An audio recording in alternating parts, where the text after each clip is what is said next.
Welcome to the Edlow podcast. Hello, Joshua Shea. Hello, Mr. Edlow. Thanks for coming on. Um, really appreciate it. I'm I say this on every podcast. I'm really excited to have you on. We've never met before, but reading your profile and looking you up and seeing your stuff, we got a lot to talk about on what I think is a pretty heavy topic to a lot of my hmm listeners. You are a behavioral trauma coach. Stop me if I'm saying that wrong, but a behavioral Betrayal coach, trauma coach. yeah, betrayal trauma coach for specifically dealing with addiction. Porn addiction is kind of where you really hang your hat. Is that true? Yep. The While I can see anybody for any type of betrayal trauma, 95% of my betrayal trial trauma clients start as the partners of porn addicts, and 95% of them are women. Oh, wow, that's interesting. So you deal more with the people who've been betrayed more than the porn addicts at this point. It's about 50-50. Okay. Okay. And you would say overwhelmingly the addicts are men? Absolutely. Okay. Absolutely. Do you see any we're going to dive right into this part and we'll jump around a little bit I think, but do you see any women? Yes, yes. Okay. And I think that it is still very taboo for women to reach out for help. I think that there are a lot of women who probably have the problem and don't quite know it or haven't put their finger on it yet. Because I can say, both with the current clients I have and the previous female clients I've had, one of the first questions is, I don't even know if I have this. Mm. Am I an addict? Is it different for a woman to be an addict than a man?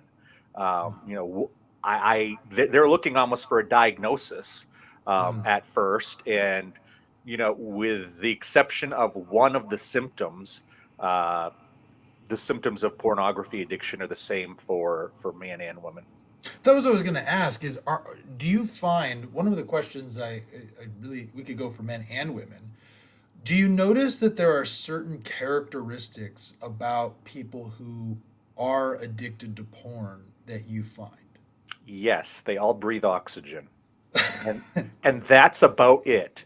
Really? Anybody who believes there is a stereotypical porn addict, I don't know if there ever was one, but I still run into people who believe that a porn addict is the 19-year-old guy who lives in his mom's basement and has never kissed a girl in real life, or the Mm. porn addict is that sketchy 65-year-old guy who runs through the park flashing people. And while I'm Mm. sure those people are porn addicts, in my time in rehab, in my time in 12 step groups, in my time as a coach over the last several years, I have met men, women from 18 years old straight up into their late 60s, very professional people, nurses, doctors, lawyers, and also completely, vagrants, broke people. It doesn't matter what color of skin you have. It doesn't matter what religion you believe in. There is no stereotypical porn addict, and I think that may even be part of what keeps some women from getting help, is that they believe it's a man's problem. Mm. Yeah, that's interesting. You know, the other thing I wanted to ask about that with regard to the characteristics is do you find that, I imagine that someone who is a porn addict kind of goes down a rabbit hole, and what I mean by that is it doesn't start as an addiction, probably like any other addiction. You start dabbling in things, and then it gets worse and worse and worse over time. Do you find that the story of a porn addict tends to be very similar, or are they all just different? What causes it initially, as far as root problems, are different, but most people seem to become porn addicts in the same way. I firmly believe that pornography addiction, like all addiction, is just a symptom of a bigger problem. Mm. And while uh, the stories do differ as far as what the root cause is, most people get into pornography and have a lot of the same traits of pornography use as addicts with each other than they don't. And what are those? What is it that you see that are similarities? One of the big things is in using pornography. A lot of people, as they're using, will be looking for the perfect piece of pornography to finish with. Mm, Obviously, there's a lot of self pleasure involved with this activity, hmm and both men and women are on a search to find what is going to release the most dopamine and oxytocin and endorphins. Um, so that's a big part, is searching for a perfect piece to finish with. Losing track of time is a big one, where somebody will sit down and say, I'm only going to look for 15 minutes, and then an hour goes by. mm, Not being able to keep promises to yourself when it comes to your use, such as, I'm only going to look twice this week, and 2 days later you're twice as done, and you just mm, keep going. hmm And then the escalation of the content itself, where what we might call vanilla or mainstream sexual content works in the beginning, it doesn't work later on. Much similar to somebody who's an alcoholic who needs to drink more or drink harder stuff to feel it. As time mm, goes on, they build up a tolerance. I see. So when you say mainstream porn versus, you mean like the type of porn gets. One man, one woman having sex is very mainstream. People going to the bathroom on each other is not. Oh, I see what you're saying. So it gets kind of, for It lack of a gets better term, extreme. kind of extreme and weird, right? Yeah, Like kind of odd stuff. I don't want to say weird. I absolutely. don't know. I guess everybody's got their own thing. I had somebody. I had a lady who came on anonymously. We call her polyamorous Ruth, who talks about she had a long discussion about being polyamorous with her husband, and she had this phrase that some of my listeners loved, which was. I don't want to yuck anybody's yum. And so sorry if I yucked anybody's yum there when I said it was weird, but you know, See, what I've had to learn is to stop saying weird, to stop saying crazy, and to use the word uncommon. okay, that's better. Yeah. So, um, with regard to this, then, particularly porn addiction, and I know, well, let's just get it out there. I mean, you are a recovering or a recovered rather porn addict, correct? Yes, I am, as of the time we're recording this. 2 days ago was my 9 year anniversary from both pornography and alcohol. Oh well, congratulations! And Thank you. I've been pretty public about this. My father is over. I'm not quite sure the timeline now, but he's over 25 years. He was a drug addict and over 25 years sober. And it's amazing over the course of that time. And you probably have noticed this too.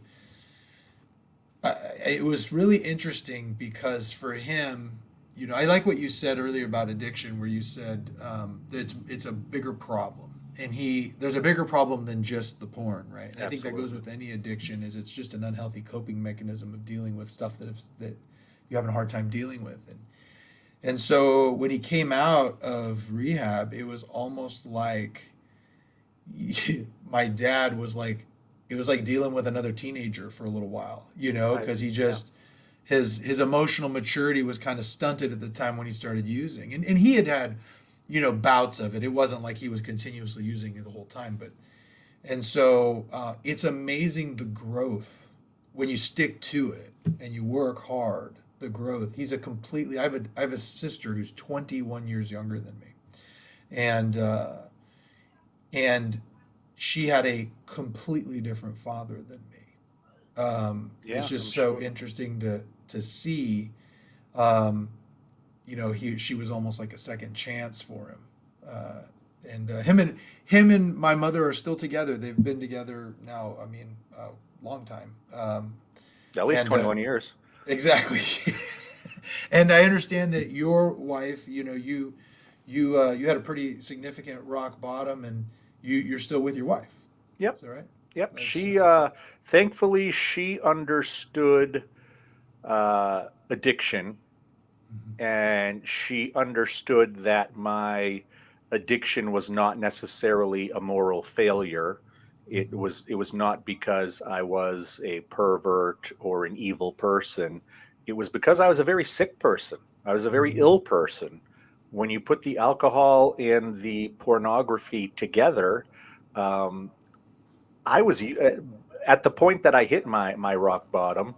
Um, I was just using this stuff to maintain my life. Mm.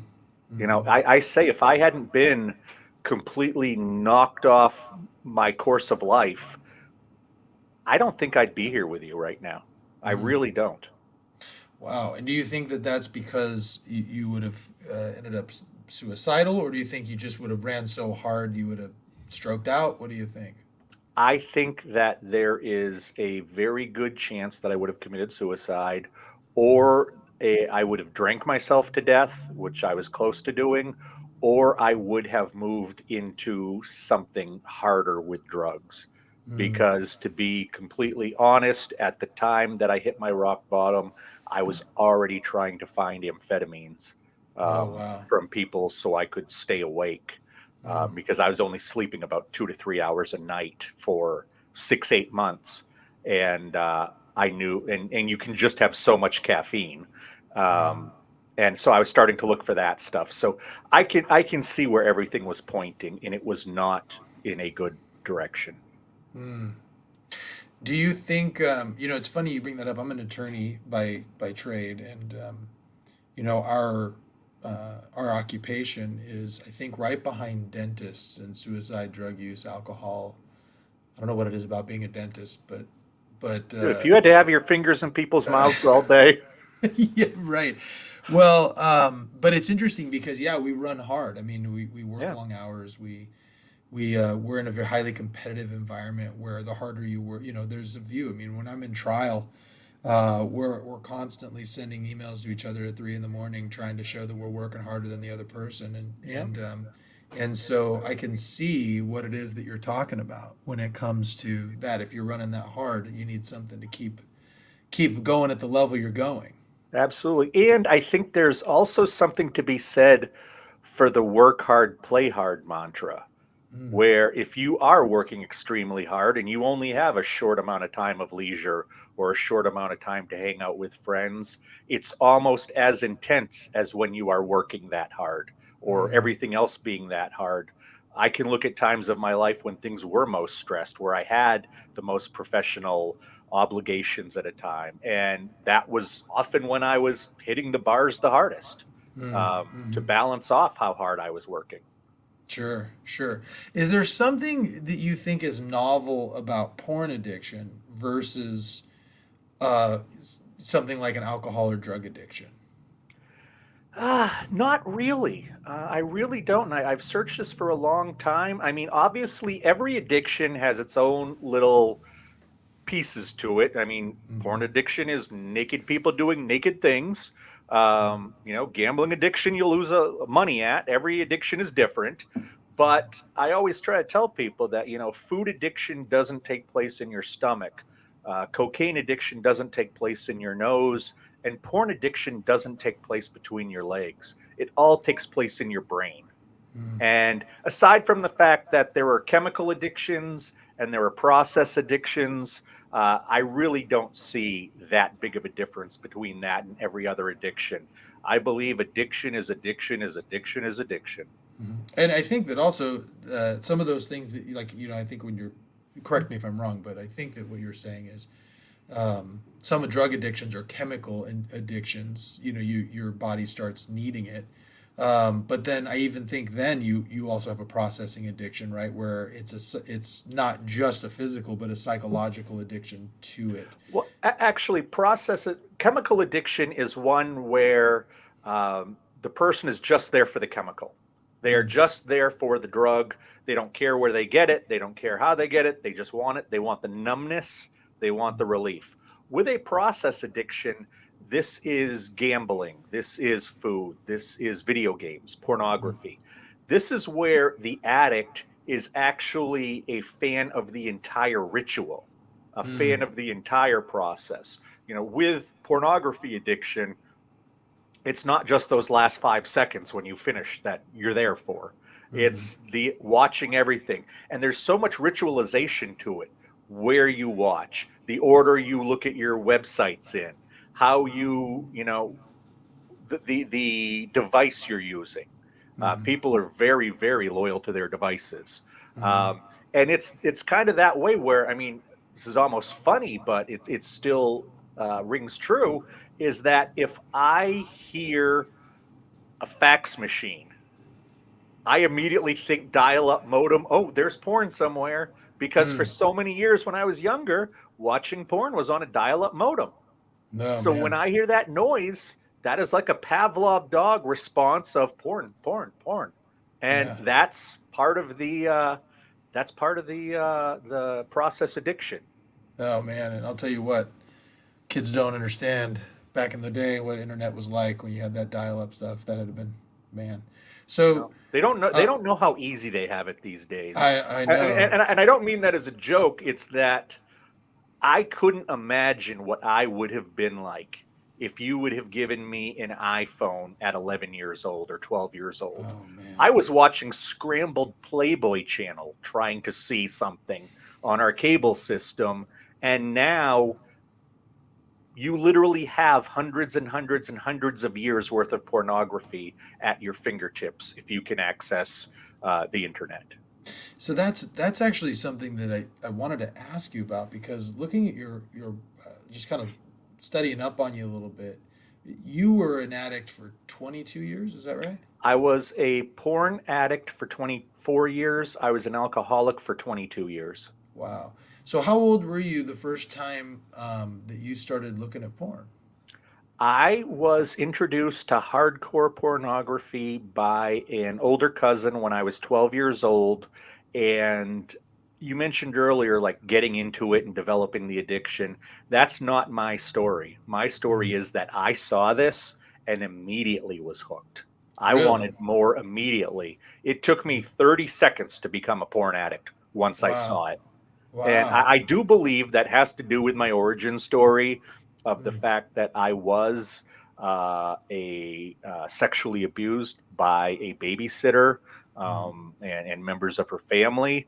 I absolutely think that when I saw hardcore pornography for the first time, it brought back some of those memories Mm. and that I had tried to squish from 5, 6 years earlier. And I Mm. believe that in the very beginning, it was something that helped me put that trauma in the background. I see. Okay. So, and I hope you're comfortable with me asking questions about this, Absolutely, but absolutely. so it sounds like then you were 5 or 6 years old when you were essentially molested by a babysitter. Is that right?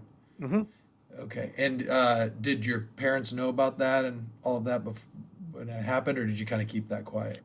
I kept it quiet because the one time that I mentioned something negative with my babysitter and my mom brought it up, she went on one of her tirades. And I can look back now and recognize that my babysitter, she was a morbidly obese woman who was about 50 years old. She told the kids she took care of some horror stories of growing up and the abuse she went through that were Mm. completely inappropriate for us. But that obviously did leave a scar with her. She was massively OCD. Mm. She had some real problems, and I never knew what I was going to get with her. And that Mm. time that I told my mother, basically, my mother asked her to let me watch a television show, and she forgot to let me watch it. I mentioned it to my mom, and when my mom dropped me off there the next day, my mom mentioned that I was disappointed. And this babysitter was like, "Oh, I'm so sorry. That'll never happen again. It was just a mistake." The moment my mom left, it was like Jekyll and Hyde. And it Wow. was like, "How dare you do that?" And Mm. you go to the back room, and the back room was where you went. That was completely pitch black, and you didn't know if you were going to be there for 15 minutes or for 4 hours. Wow. Um, and it just being raised in a very Catholic household by 4 or 5 years old, I already think I had certain body shaming happening to me. Mm. And I think that putting those two things together, the potential danger from the babysitter and the body shaming when it came to nudity or sexual things, um, I came to the conclusion it was safer not to tell my parents. Mm. I see. Wow. Sorry to hear that. That's rough. Um, so let's fast forward a little bit. 6 years later, you have an older cousin introduces you. Is this like a? I mean, I'm a little bit older, so are we talking like a VHS tape or a magazine or what It are was a you looking magazine. It at? was some of the hardcore pornography magazines that showed a heck of a lot more than Playboy did.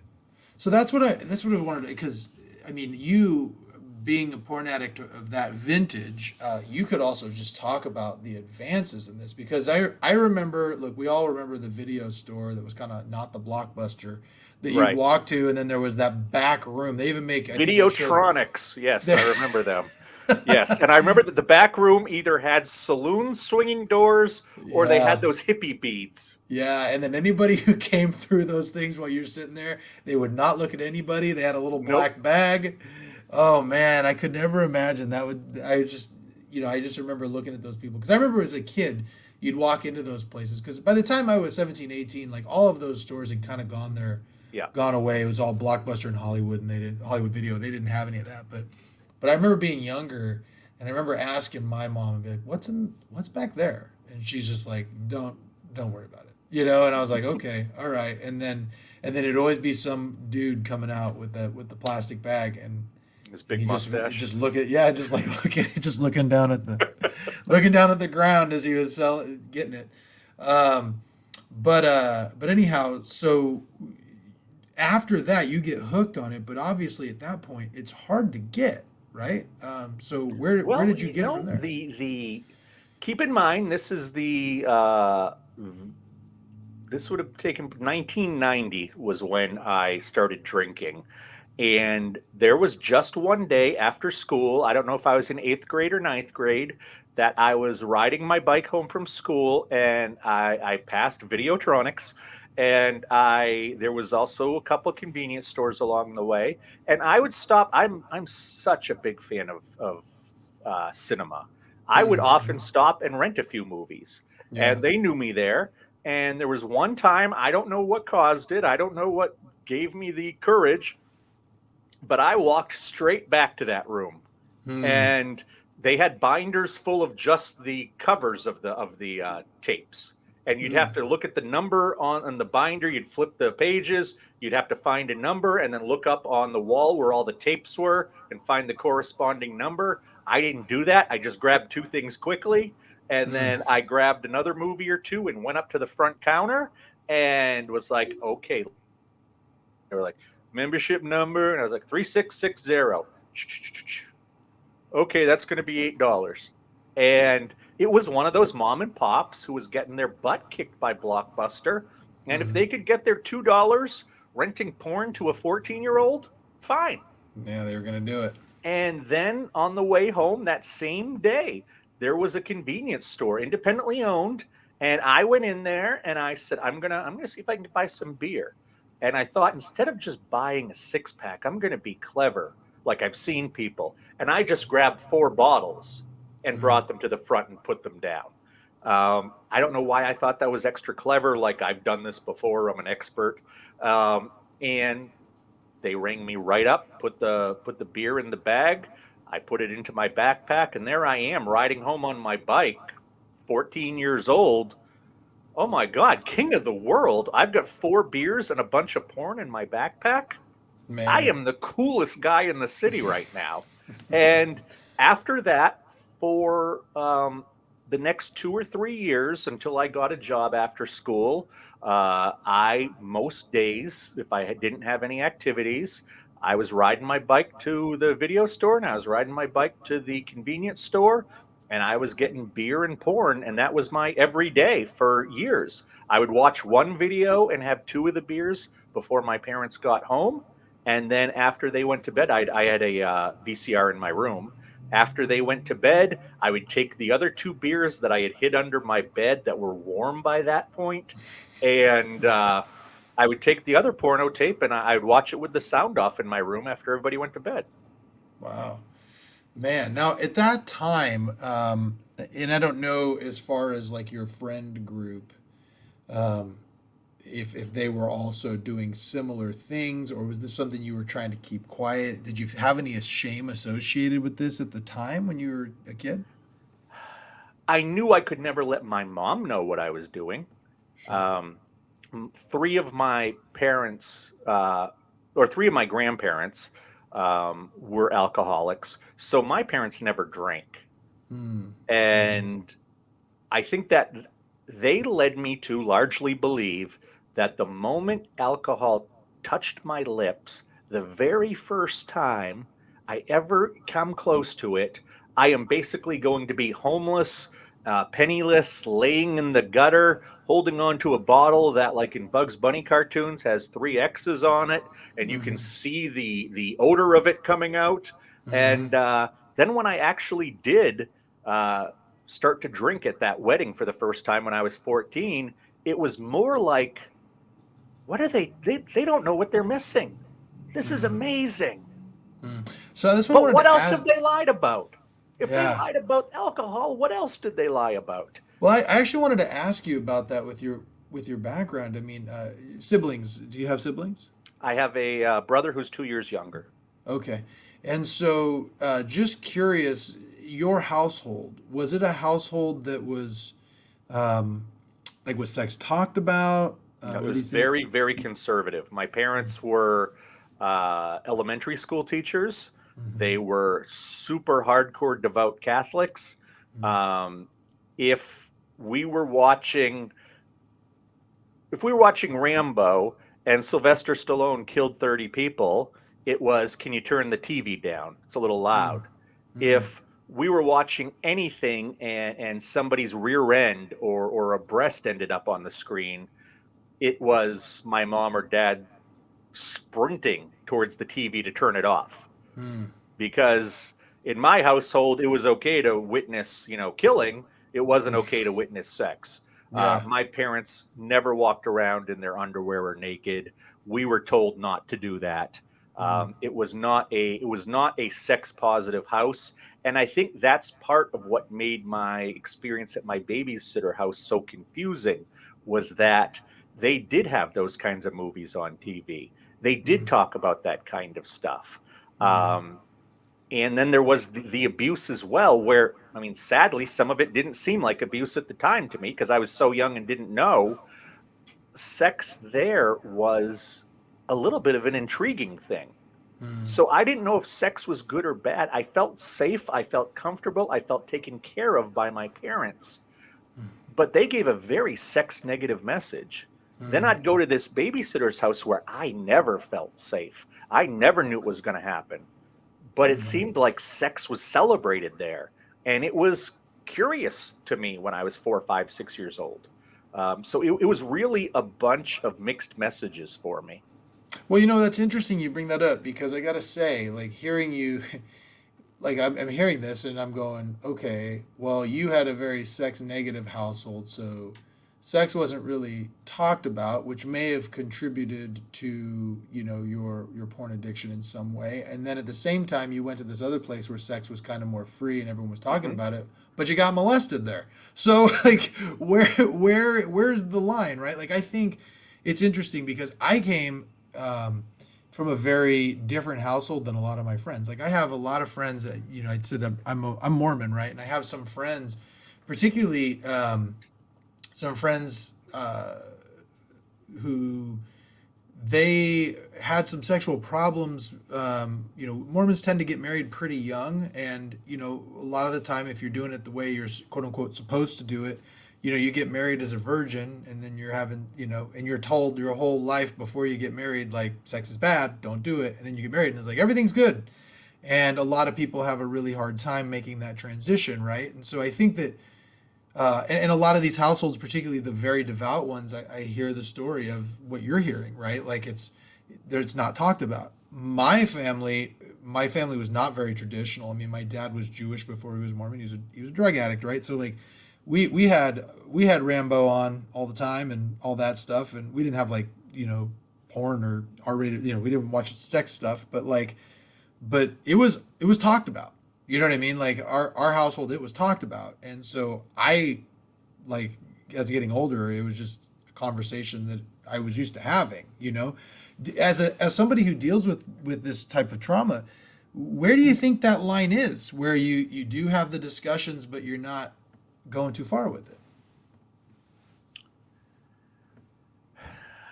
I think you have to read the room, Hmm. and you have to know your audience, and you have to know who you're talking to. And, there are podcasts I will go on and swear up a storm and use all kinds of slang language for body parts. And there are others I will go on and I won't say heck because Hmm. I'm worried that it's going to offend, and everything is very clinical. Um, I think and there are clients I have who are the same way. One of the Hmm. first questions I ask clients is, do you have any problem with profanity? Do you have any problem with slang words for body parts? Hmm. Because if you Hmm. do, I don't want to use them and make you uncomfortable.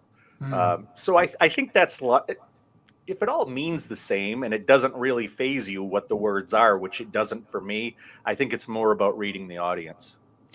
Yeah, I guess I'm talking more probably as a parent in particular because I mean my kids are 16, 14, 12, and almost 10. I got four of them, right? And I'm sitting there talking to them and saying stuff like, we're, a couple of them are kind of past the talk now, but the other two are right there. What do you think for a parent? How do you broach this topic with a kid?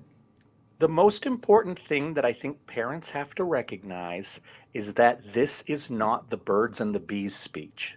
Hmm. This is the I don't want you to smoke cigarettes while you're young or in our house. I don't Hmm. want you to drink alcohol while you're young or in our house. When Hmm. you're an adult, this is an adult thing. You can make your decisions then, but we don't do this here.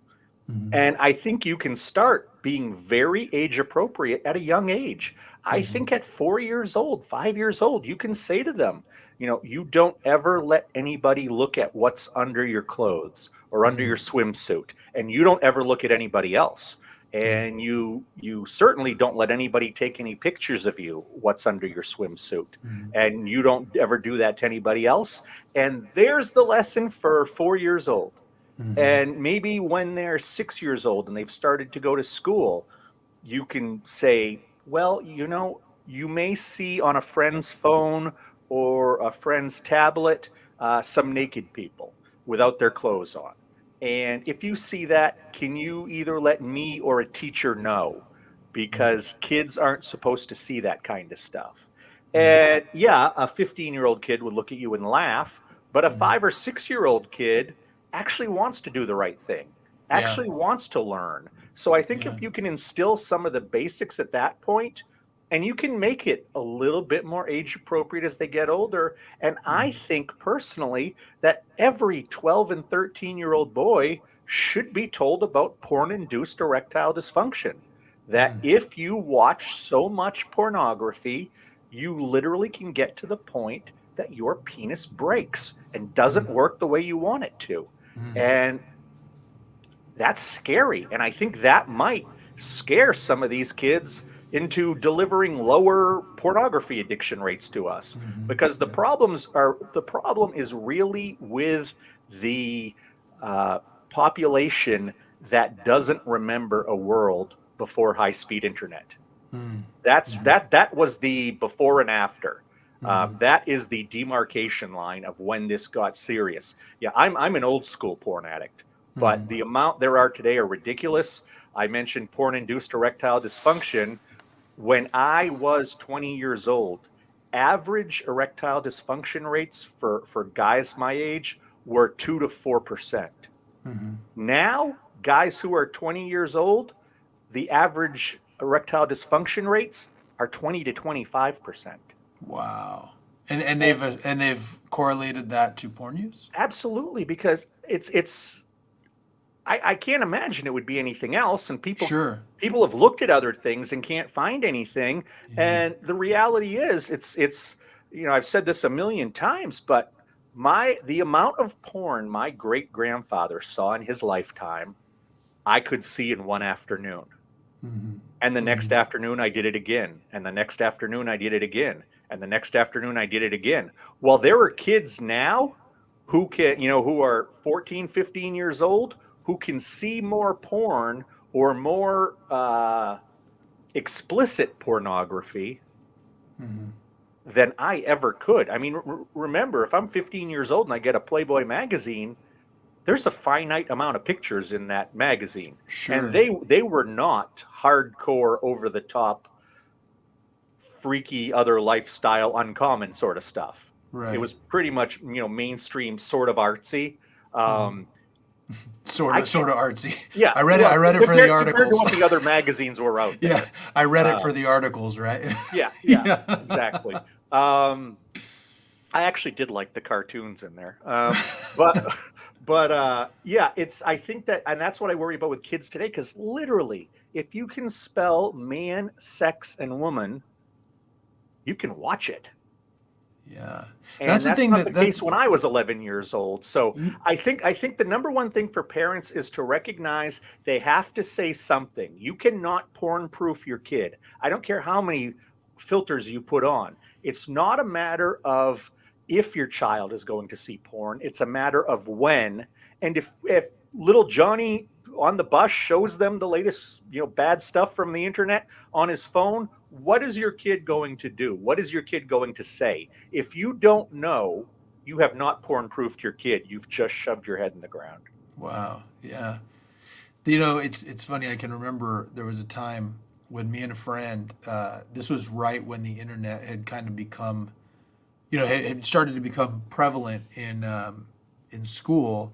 I did not have internet at home, and neither did my friend. And so we went to a local library. And kids' libraries were places that used to have books, and I think they still exist. But you go in there, and that's where you did your homework, right? And so we went there to do this class project together, and we started. It was like Yahoo dial-up Mm-hmm. search engine, and so as a joke, I just wrote in poop, right? Just because I was like 16 and I just thought it was funny, right? And so I Hey, the put premise poop. is funny to me. So Yeah, yeah, right. So I hit poop and I hit the button, and the pictures that came through, it was not, it was porn, right? And we freaked out.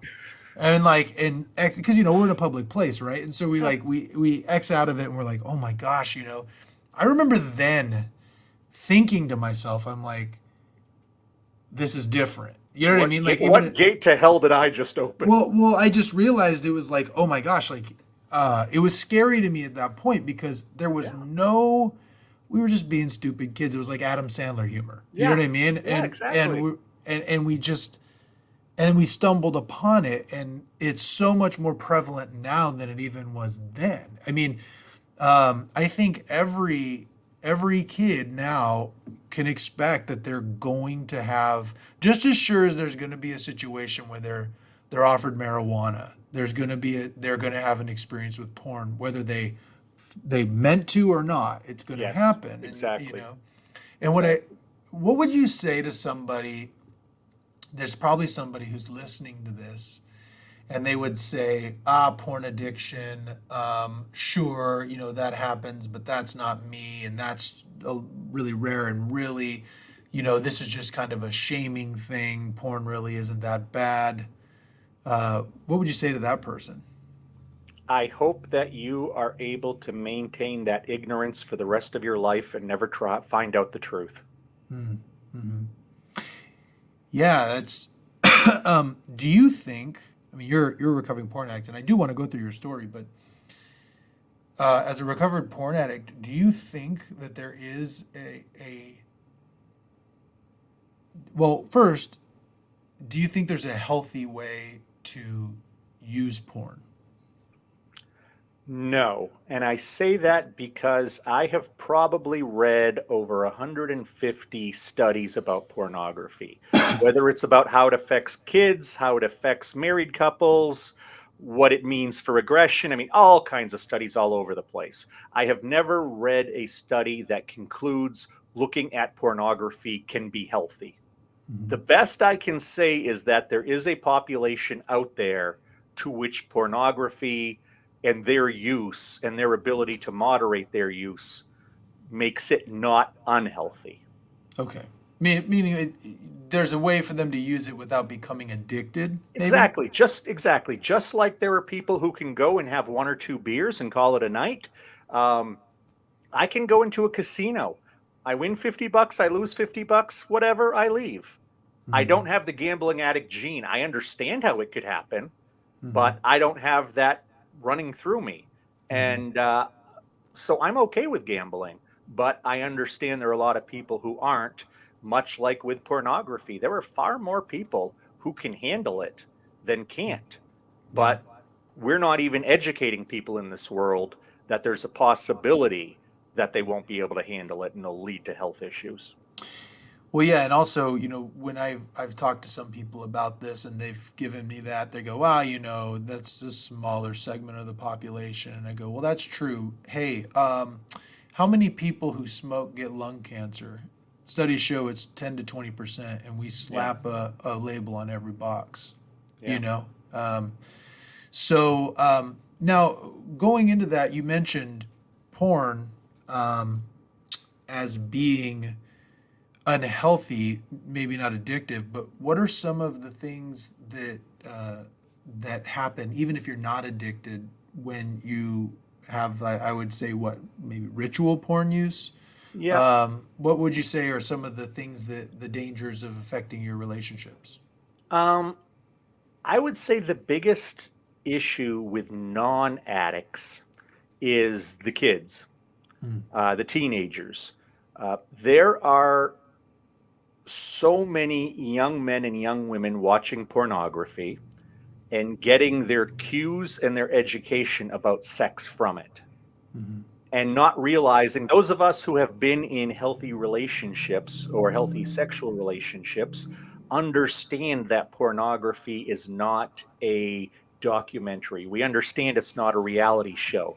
But if you're 14 years old watching, what is usually massive aggression towards a female, that's in almost every porn, you might believe that's real. You might believe that women want to be thrown down, women want to be called nasty names, they want to be bent in every direction, not to mention some of the more exotic things that happen that most women don't actually want to have happen in their life.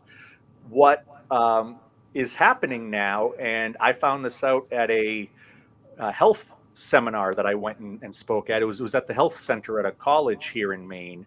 I spoke to a women's sexuality group, and I gave my whole song and dance routine, and I did the Q&A. And one of the women, and this was before the pandemic, one of the women raised her hand and said, "Have you heard about women our age?" She was probably 19 or 20. "Have you heard about women our age not wanting to have sex with virgin men?"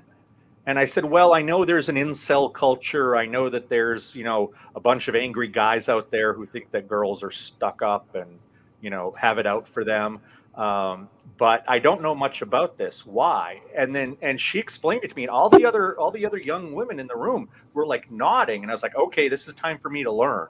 Hmm. What they find is happening at the early college level, at least a few years ago, and I've interviewed a lot of college women since then who have confirmed this, is that they end up with a guy in their room, or go back to the guy's room, and they agree that they're going to fool around or they're actually going to have sex, and the guy is perfectly nice, perfectly calm, and the moment the clothes start to come off or some physicality happens, the guy immediately starts acting like a porn star.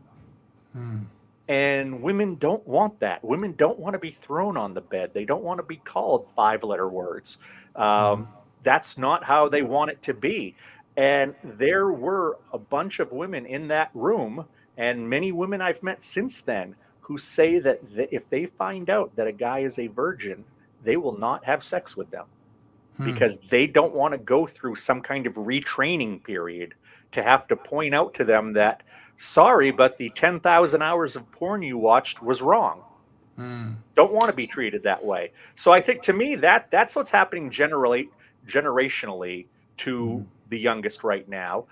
But it also, like I said, there are plenty of guys who aren't addicts who do end up with porn-induced erectile dysfunction.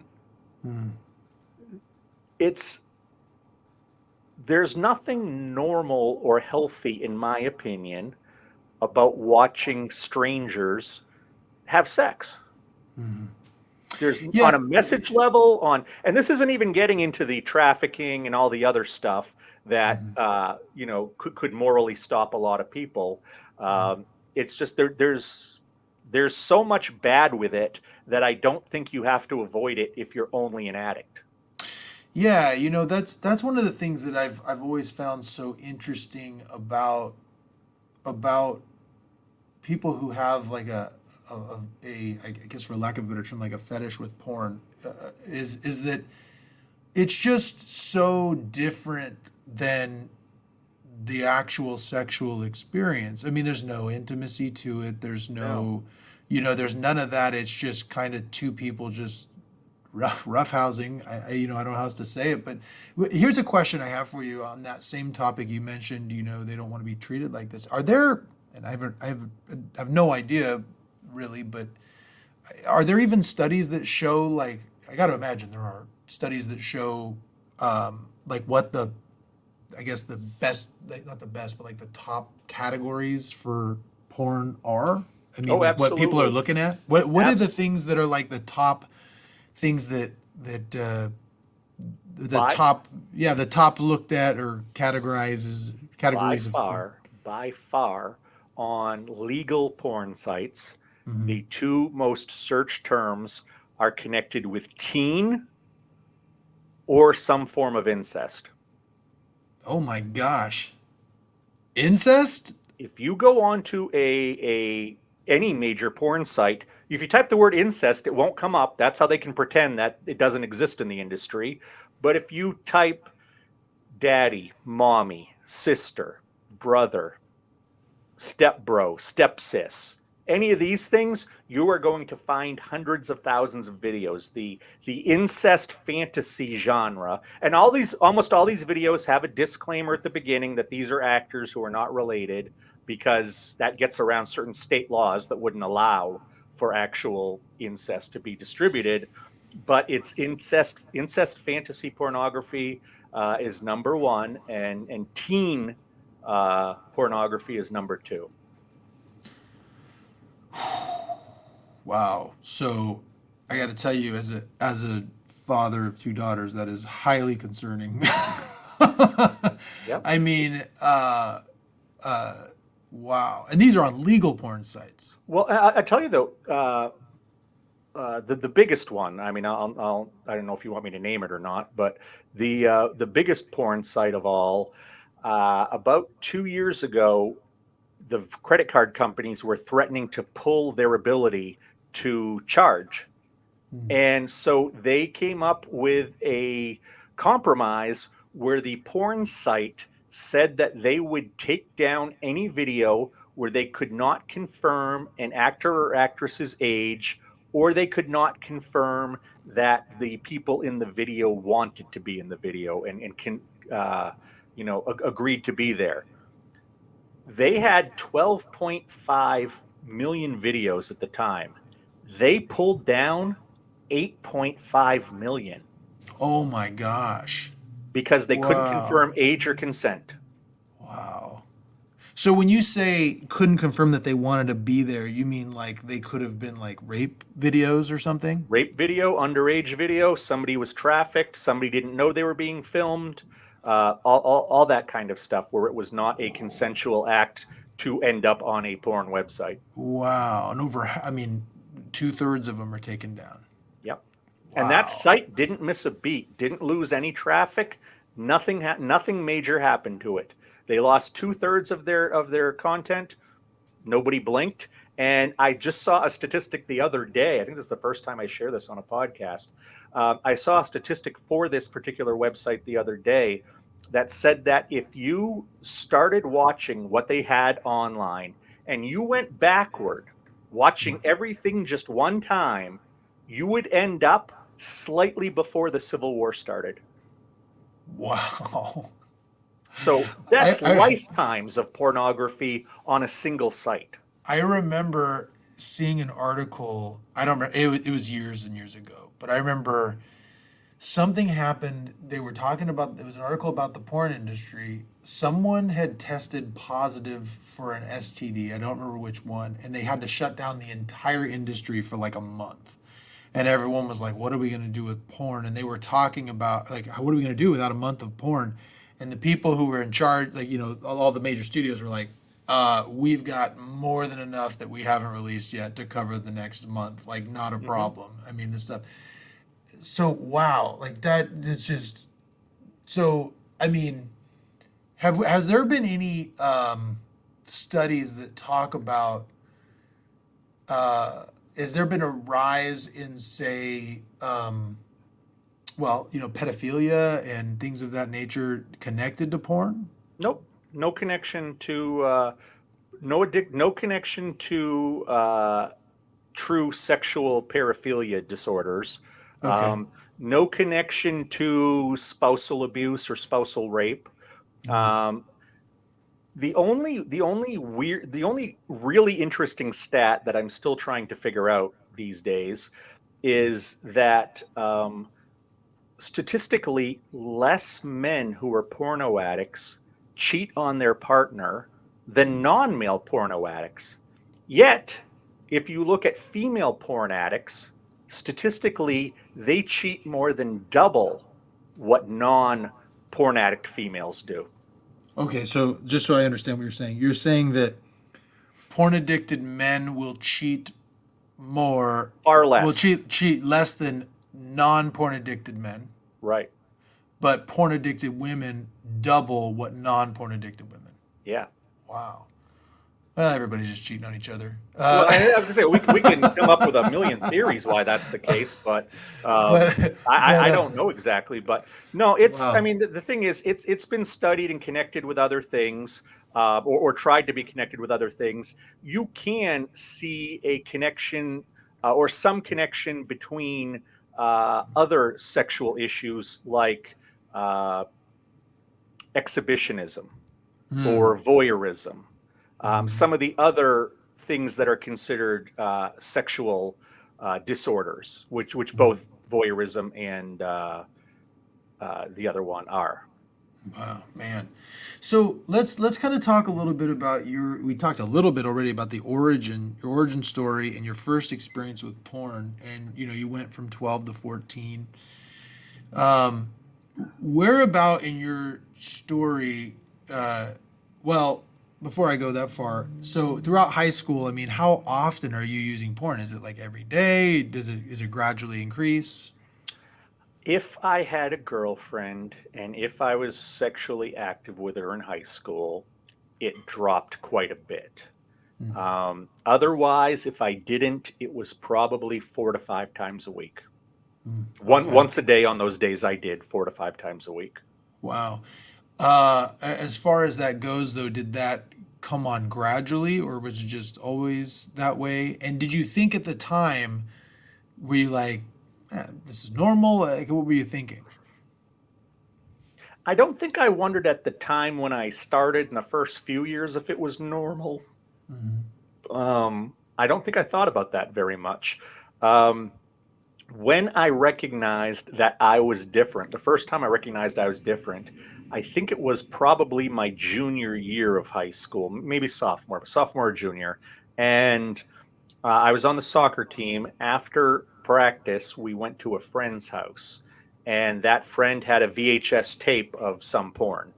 And he popped it in the VCR, and there was like 6 or 7 of us guys there, and they started making jokes and laughing and basically playing Mystery Science Theater 3000 to what was on the screen. And I felt very out of place. I didn't want to make jokes. I didn't know why these guys weren't having this kind of almost anxiety reaction I was having. Hmm. That was the first time I recognized that I use different than the other people around me. I think that's when I realized I should not talk about my porn use with my friends or anybody else. So Mm. it was something I was already hiding it at home from my parents, but I think that was when I recognized this is something different for me, and I'm not going to bring it up to my friends. D- Talk to me a little bit more about that anxiety. What do you think that was? I'm not positive. I think it was that I was probably ashamed or worried that they were going to find out I watched this all the time, Mm. uh, and that I self-pleasured to it, Mm. because Mhm. that was still of the time era, and we're going back to the 92, 93 here.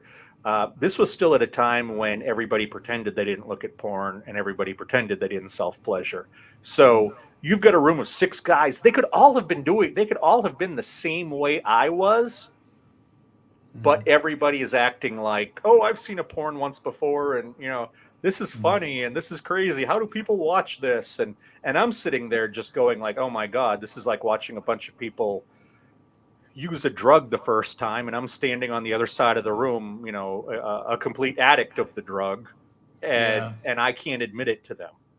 Did you feel at that time, did you kind of feel, I think you kind of alluded to this, you felt a little ashamed because they're all making fun of this porn that you use, right? Yeah, And yeah, so and it you're, is. I couldn't fit in with them in that moment, yeah. and I really couldn't even fake it. Mhm.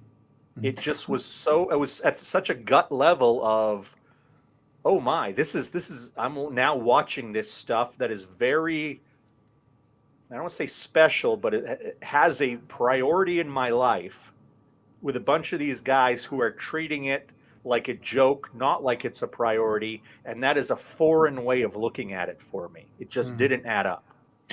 So tell me, if your parents were trying to figure out if you were dealing with, you were having this issue with porn, what were some of the things that your parents could have looked for as, I guess, symptoms, uh, to know that you're having the issue? I don't think that they could have found anything really. I Mm-hmm. don't think I was showing any real outward issues, except Mm-hmm. maybe spending a little too long in the bathroom once a day. Sure. But my bedroom was across the hall from the bathroom, so I could quickly hide a magazine, bring it in and out. I think, my parents probably would have figured it out if they snooped through my room and found the collection of porn that I had, Mm-hmm. that no 17-year-old guy needs that much porn. Well, and the thing is, though, is that right now, like, there is no stash of magazines, No, right? well, I a mean, lot of people don't realize Playboy magazine is out of business in the US now.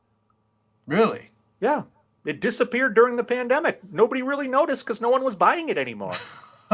Wow, that's interesting. Well, okay, so what would you say if a parent today is either suspect or looking for symptoms, or characteristics to see if their kid is looking at porn? Is there something specific that they could be looking for?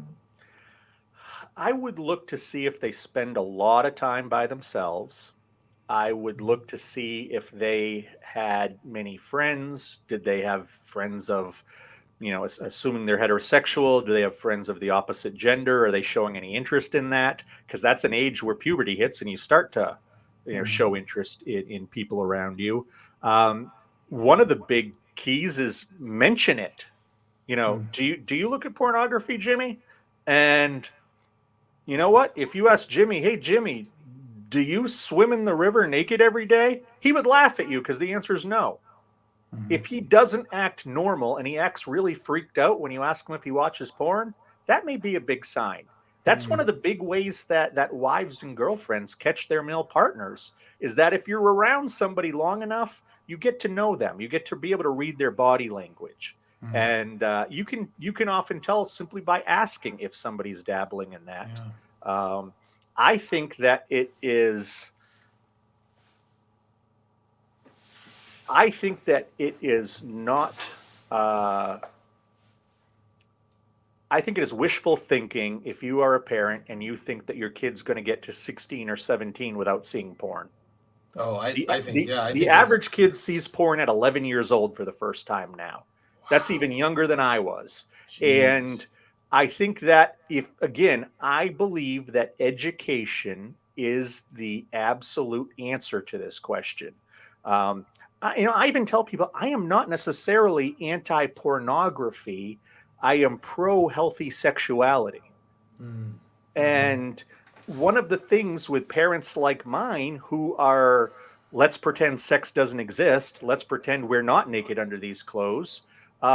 When you bury your head in the sand like that, you bury your head to the fact that porn is everywhere. Pick up TikTok, pick up Instagram, start scrolling.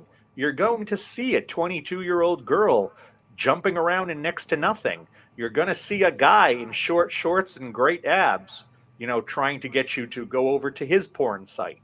This stuff is everywhere now. Yeah, and that's yeah, you're right. You're gonna see it anywhere, everywhere. I think anyone with a phone is gonna, you like I said, you just gotta type in something in the Google search that you don't even have to intend in it, and you'll find some Right. stuff.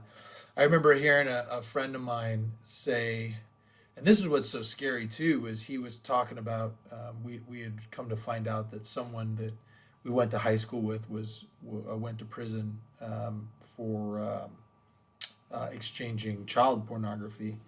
And I was talking to this guy about it, and he had mentioned, he goes, yeah, I go on, sites, I guess it's kind of like the dark web or whatever, to download, music for free or whatever. Hmm. And he was like, but I'll tell you, the scary thing is the bad stuff is 2 clicks away from that stuff, Right. and so it's really scary. Now, going back to you, so you get out of high school, you attend college. I attended about 2 years of college. And Okay. then I ended up getting a job at a newspaper as a full-time staff writer that I was in college trying to get. So I just left college and went for the job.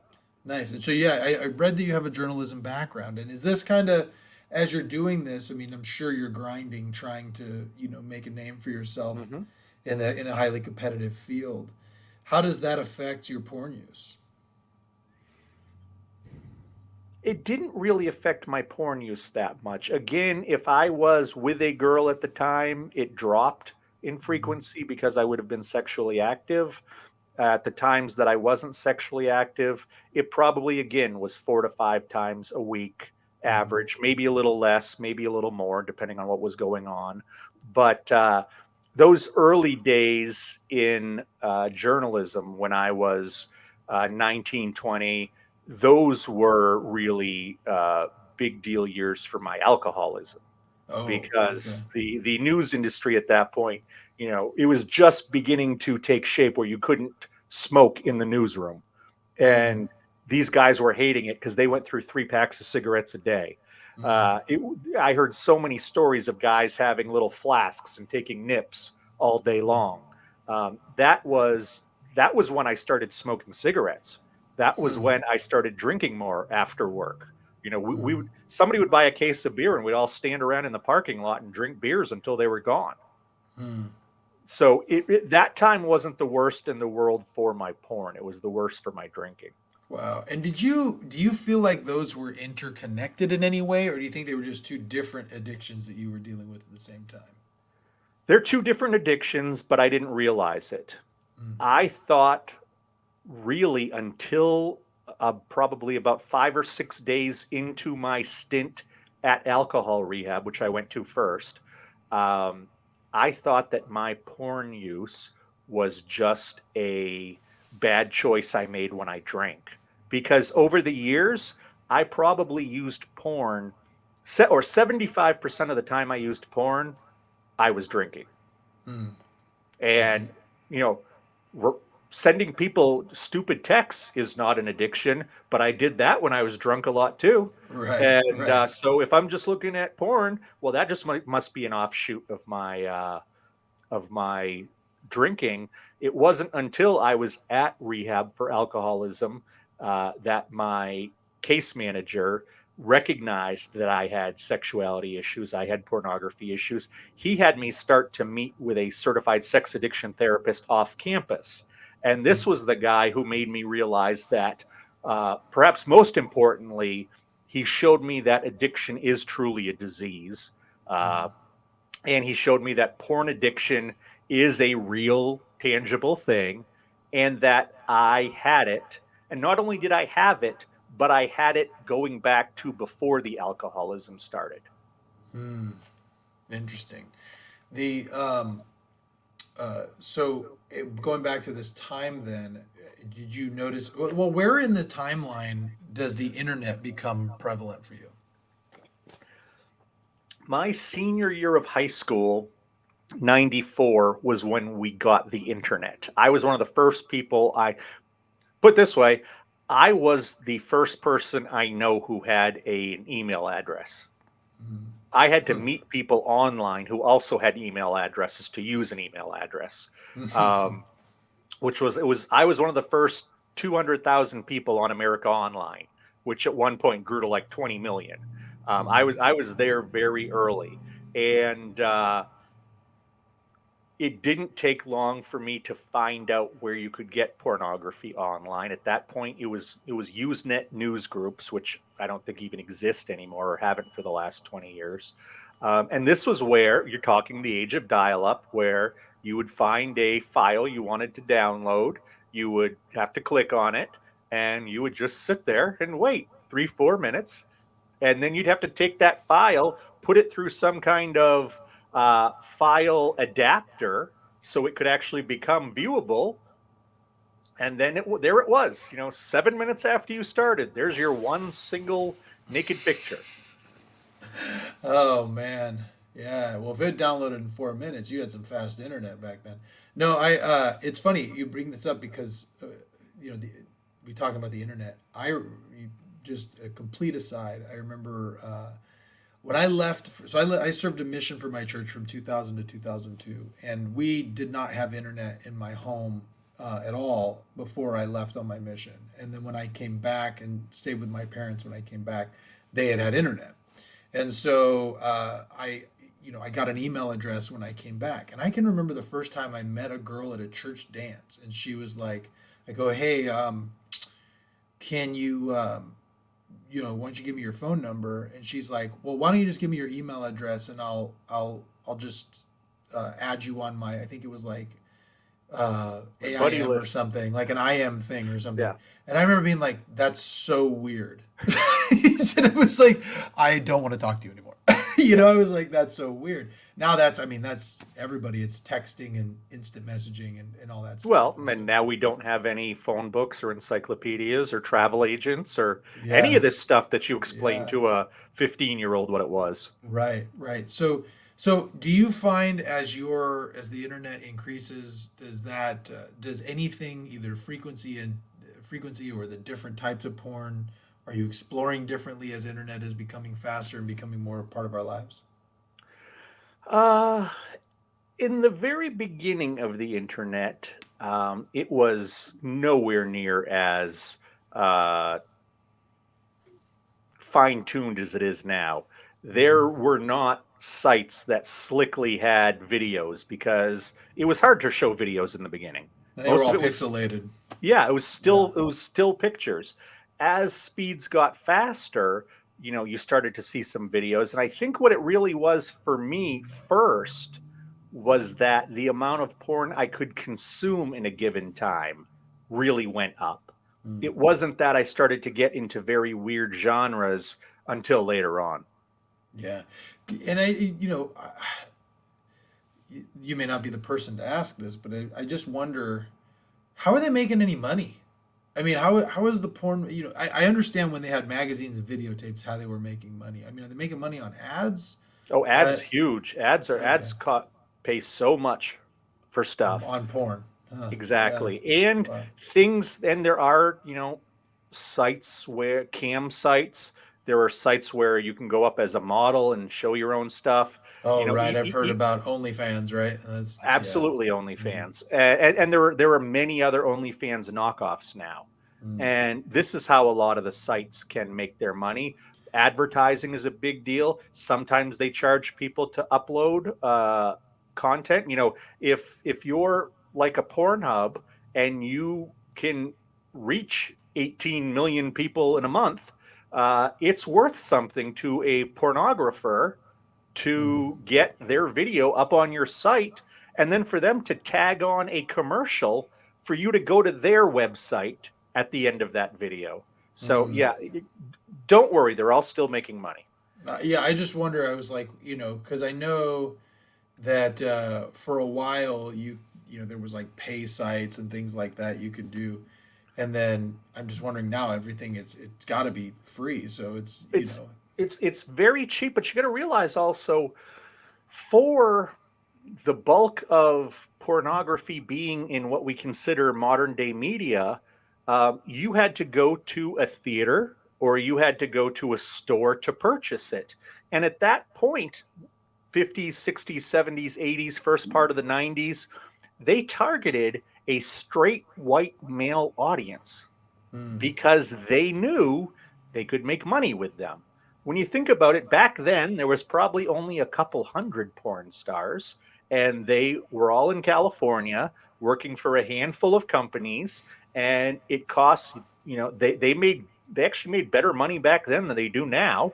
And you had to shoot on real film. You had to develop that film. You had to make copies. You had to distribute them out to the theaters. There was the theater taking in their money, then that money going back to the distributor, finally going back to the creators.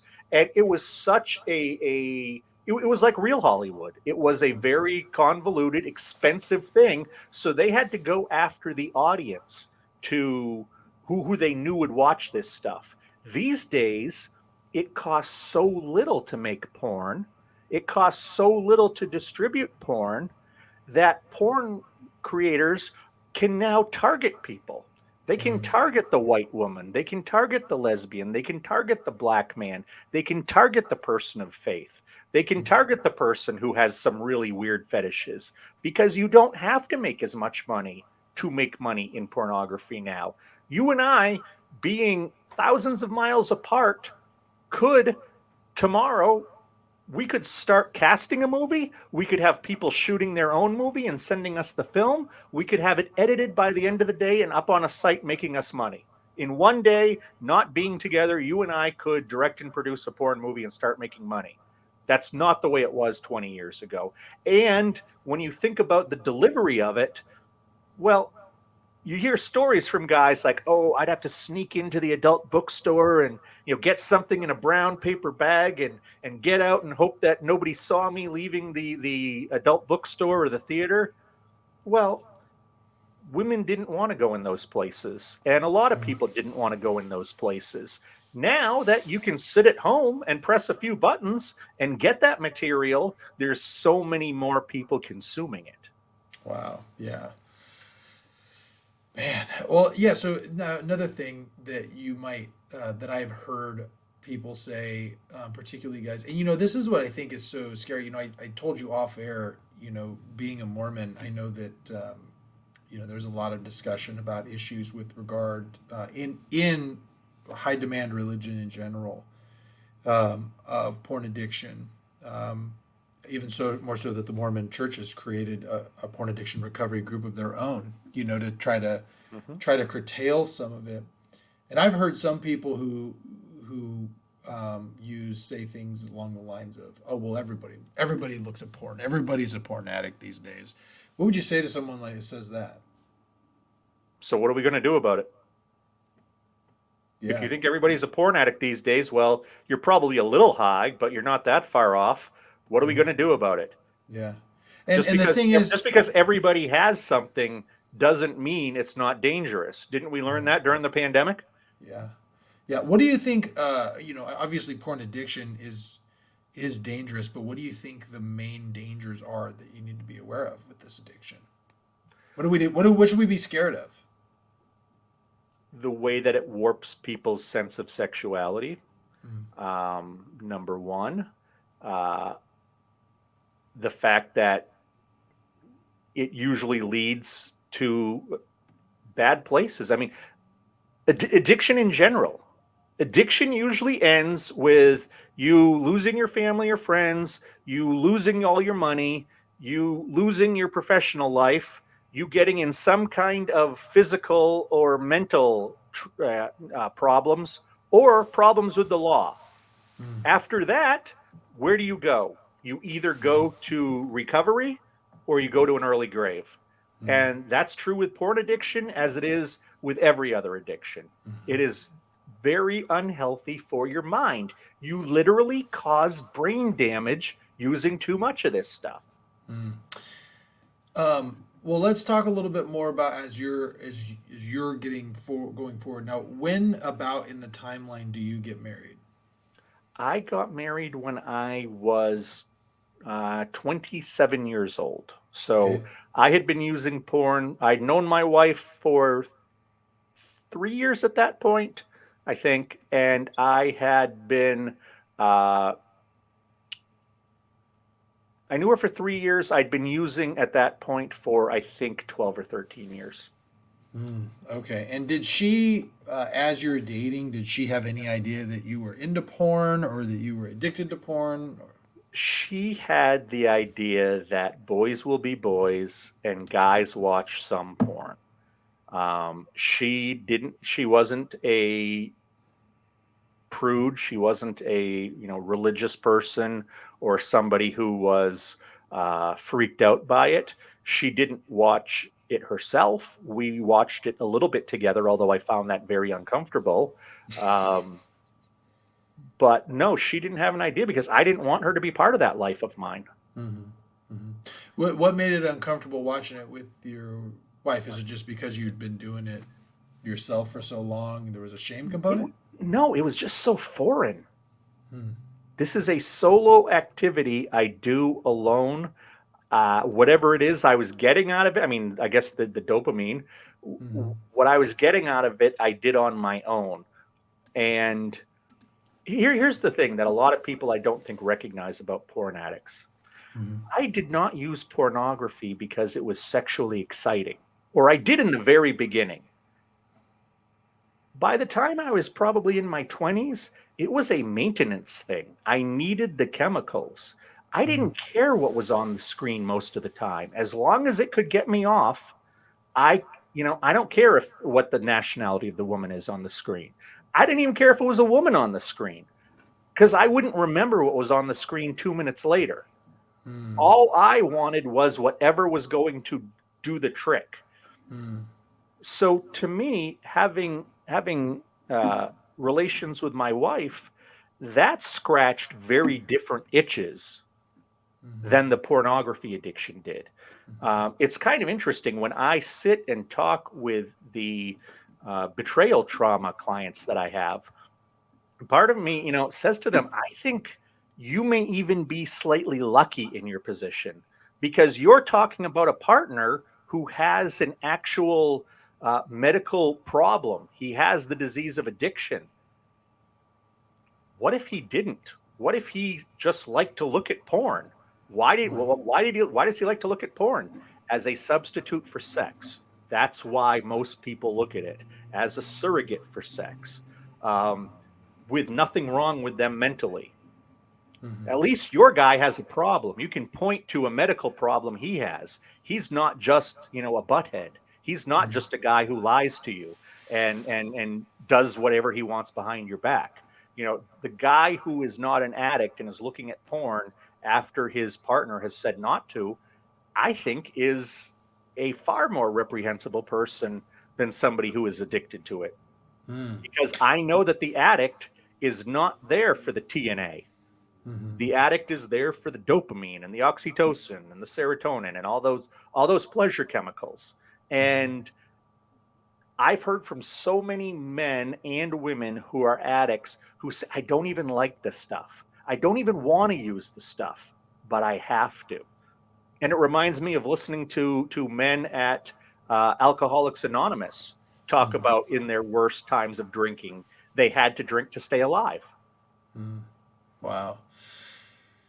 When the thing that I kind of struggle with, and maybe this is just my own biases with regard to addiction, is explain more what you mean by you think it's better that you have an addict than not. Is it just because you're saying he's sick, he can't help it, That's a little Yes, bit better he than is not. someone. He is not disobeying you on purpose. He's not Mm, disobeying you of his own free will.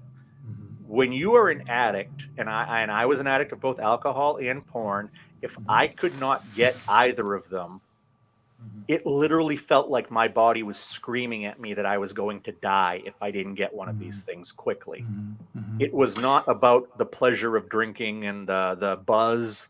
It was not about, oh, look at these naked people doing these naked things. Isn't that sexy? It was about get me my damn chemicals. This is all I care about. And I will lie, cheat, steal, gaslight, manipulate, whatever I need to do to get my chemicals because mhm. that's my number one priority. Do you think? See, here's the thing that I guess troubles me a little bit about that, and Mhm. and I want you to educate me on it. Is it feels like to me when you say that, like it's almost like a level of for an addict, there's almost not an accountability there because they're like I can't help it, Right, but right. Okay. Yeah, I don't want it to sound like that okay, because an an addict is still accountable. yeah, I have seen so many people come back from addiction that I know it's absolutely possible. mm-hmm. But what I'm saying is that I truly believe that there is less free will involved Mm, with addiction. And if you are just a recreational user, mm, you are using it for very different reasons than somebody who is an addict. I mm, didn't use it because I didn't want to go to bed with my wife. A mm, lot of guys use it because it's easier than having to go satisfy their wife at the end of the day. mm, Um, and when I talk to these women, what I basically say is because they will always say, I love this guy. He's great, except for this thing, and they understand it when I say it. It's that either you got with a guy who hid the fact he had an addiction or had the seeds of addiction, or you got with a guy that just doesn't care what you think. mm. Which one is worse? That's interesting, and I wonder what is worse. The reason being is because, like, for example, right, and this is, I know this is a different thing, but I can't remember if it was the last podcast. No, it was two podcasts ago.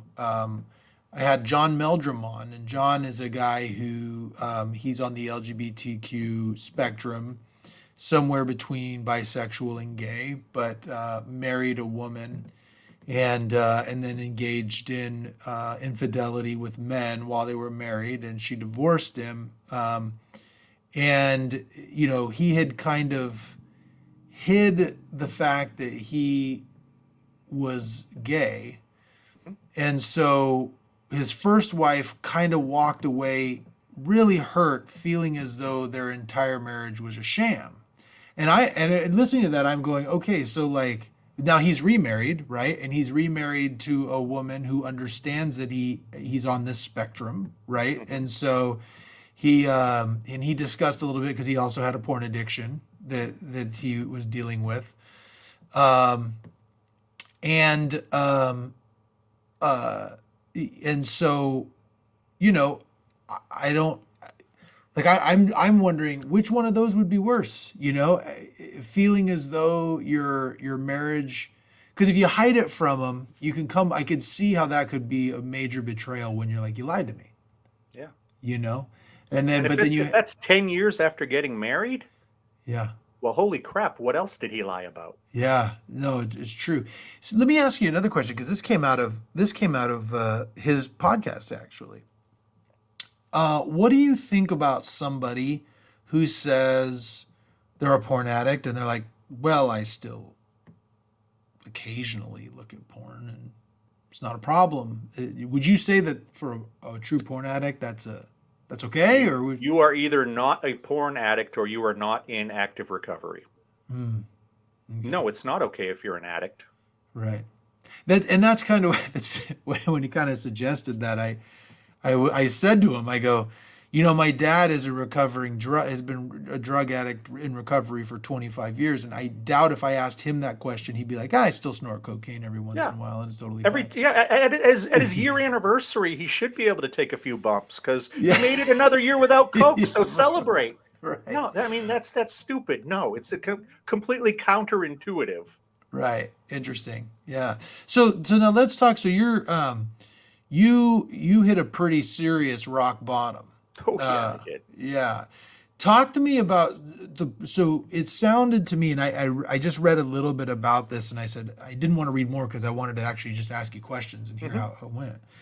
So it sounded like, from what I read, your porn addiction started kind of manifesting, and it got, I guess, it went farther than just looking at videos and porn. You're actually messaging people and trading videos. Is that kind of how it worked, or? No, that's not exactly what happened. I never traded pornography with anybody.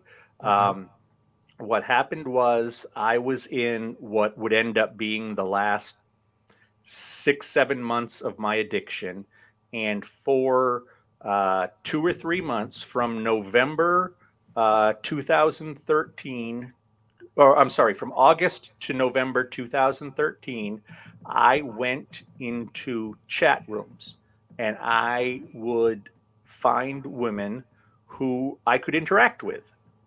And it wasn't that I wanted to eventually get to the point where I could see if I could get them to take their clothes off, but it became a game for me. Hmm. What it became, I didn't want a woman who I'd say, "Hey, can you flash me?" And boom. I was really really ill at this time, and what Hmm. I wanted to do was find a woman who said that they would not do anything like that, and then see if over the next 2, 3 hours I could convince them. And this was taking place in the middle of the night. Um, Hmm. and I wanted to see if I could convince them to take off their clothes or do something sexual. Wow. Um, because it was a big power thing for me. I have since learned about pornography, and I've since been able to recognize it for myself. One of the big reasons that people get addicted to process addictions is because they have a lack of a sense of power or control in their life. Hmm. And at the last 2, 3 years of my addiction, especially those last 6, 7 months, I had no control of my life whatsoever. I was basically estranged from my family, even though we were living together. I was torpedoing my business into the toilet. Hmm. I was probably taking a shower once every 10 days. I was sleeping 2 to 3 hours a night. I pulled myself off of my bipolar meds because I Hmm. thought I could save my company if I only had an endless supply of energy. Hmm. Um, Hmm. and I was drinking more than I'd ever drank before. So I Hmm. had all of these things coming at each other at the same time, and I felt very weak, and I felt like a loser during my working hours or my waking hours. I felt like I couldn't get anything right. I felt like my life was going down the tube. The only time I felt like I had any control was in the middle of the night when I would be talking to someone online and I would try to manipulate them into doing something sexual for me. Hmm. As you're going through this, I mean, I gotta think, were there ever any moments of self-reflection, being like, whether it be because I'm just trying to get myself into the mode of somebody who's addicted. I mean, I'll tell you, I have an addiction gene. I stay away from all this addictive stuff for the most part, just because I know I have it. I mean, there's been so many drug addicts in my family, and alcoholics, that I can't touch any of that stuff because I don't want to end up Yep. in that situation. So I stay away. I try to avoid all that stuff like the plague. But I gotta imagine, is there ever a time when you're sitting there, like, you look at a particularly, like, uncommon area of porn, or now you're graduating to chat rooms, where you're like, dude, I am getting, this is getting out there. Do you ever have those moments? I y- at the moment I when I was happening, I didn't really realize I was having them, But one thing that I did a couple years later, I got off of social media, or I got off of Facebook Mm. right around that time and never went back. But about 3, 4 years later, I had to get some photos that I knew were on my account. So I reactivated it. And just out of sheer curiosity, I went back and read my Facebook messages from the 2 or 3 months that were at the very end of my addiction. And some of those things I wrote were very telling. Like I remember at one point I wrote, I'm chasing. It was, it's 3 in the morning. I'm chasing tequila with Gatorade. What does a guy have to do to get an intervention around here? And it's kind of funny as the joke at the moment, but then you Right. go back years later and go, "Oh my God, red flag and a half." Right. Right. I So don't think I was too sick to recognize it in the moment, but but you know what's signs were interesting? there. But I got to tell you though, you strike me as a guy that's kind of got a, a sarcastic sense of humor. You strike me Yep. as a guy who would say stuff like that off the cuff, and your friends are probably like, "Ah, that's just Josh messing Yep. around," Yep. right? What the hell? Um, He's up at 3 a.m. working on that magazine because he's a workaholic. right, right, and they're not realizing that you're subconsciously screaming for help, Yeah. you know. So okay, so you're in this chat room, and oh, before we go into that, also, I've got to think that as you're going through this, I mean, if you're working all these hours and you're doing this stuff, you know, and now you're chatting. Um, I'm sure your wife at the time would have probably said, "Yeah, you're cheating on me if you're doing that, right?" Absolutely. So, talk to me about the compartmentalization that goes on. Addicts are brilliant at compartmentalization. Mm-hmm. And I was amazing at it because the thing is, an addict, you talk about addicts, oh, they're horrible gaslighters. And, addicts learn gaslighting by gaslighting themselves first. Mm, If we can yeah. make ourselves believe something, we can make anybody believe something. And um,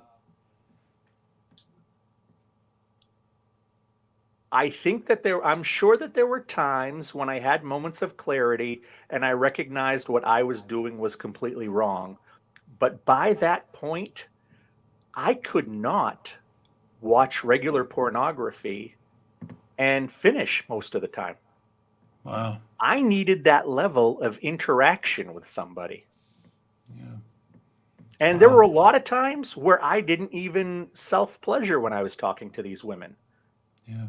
It was about seeing how I could manipulate them to do something.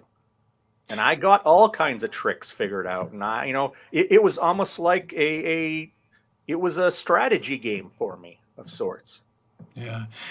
Did you ever have a situation where your wife caught you doing something or anything like that? I mean, if you're using that much, I gotta imagine. Or were you just so good at it you never got No, if caught? you if you can learn how to hide it from my mom when you're a young teenager, you can hide it from anybody. Okay, I, so I took the master class in hiding it right away. right. Well, that's interesting. I gotta say, it's funny you bring up the stuff because the gaslighting. Um, I don't think people understand how, and you probably can speak to this as a behavioral, as a betrayal trauma guy, the level of betrayal you feel when you've been gaslit and when you find out, Yeah.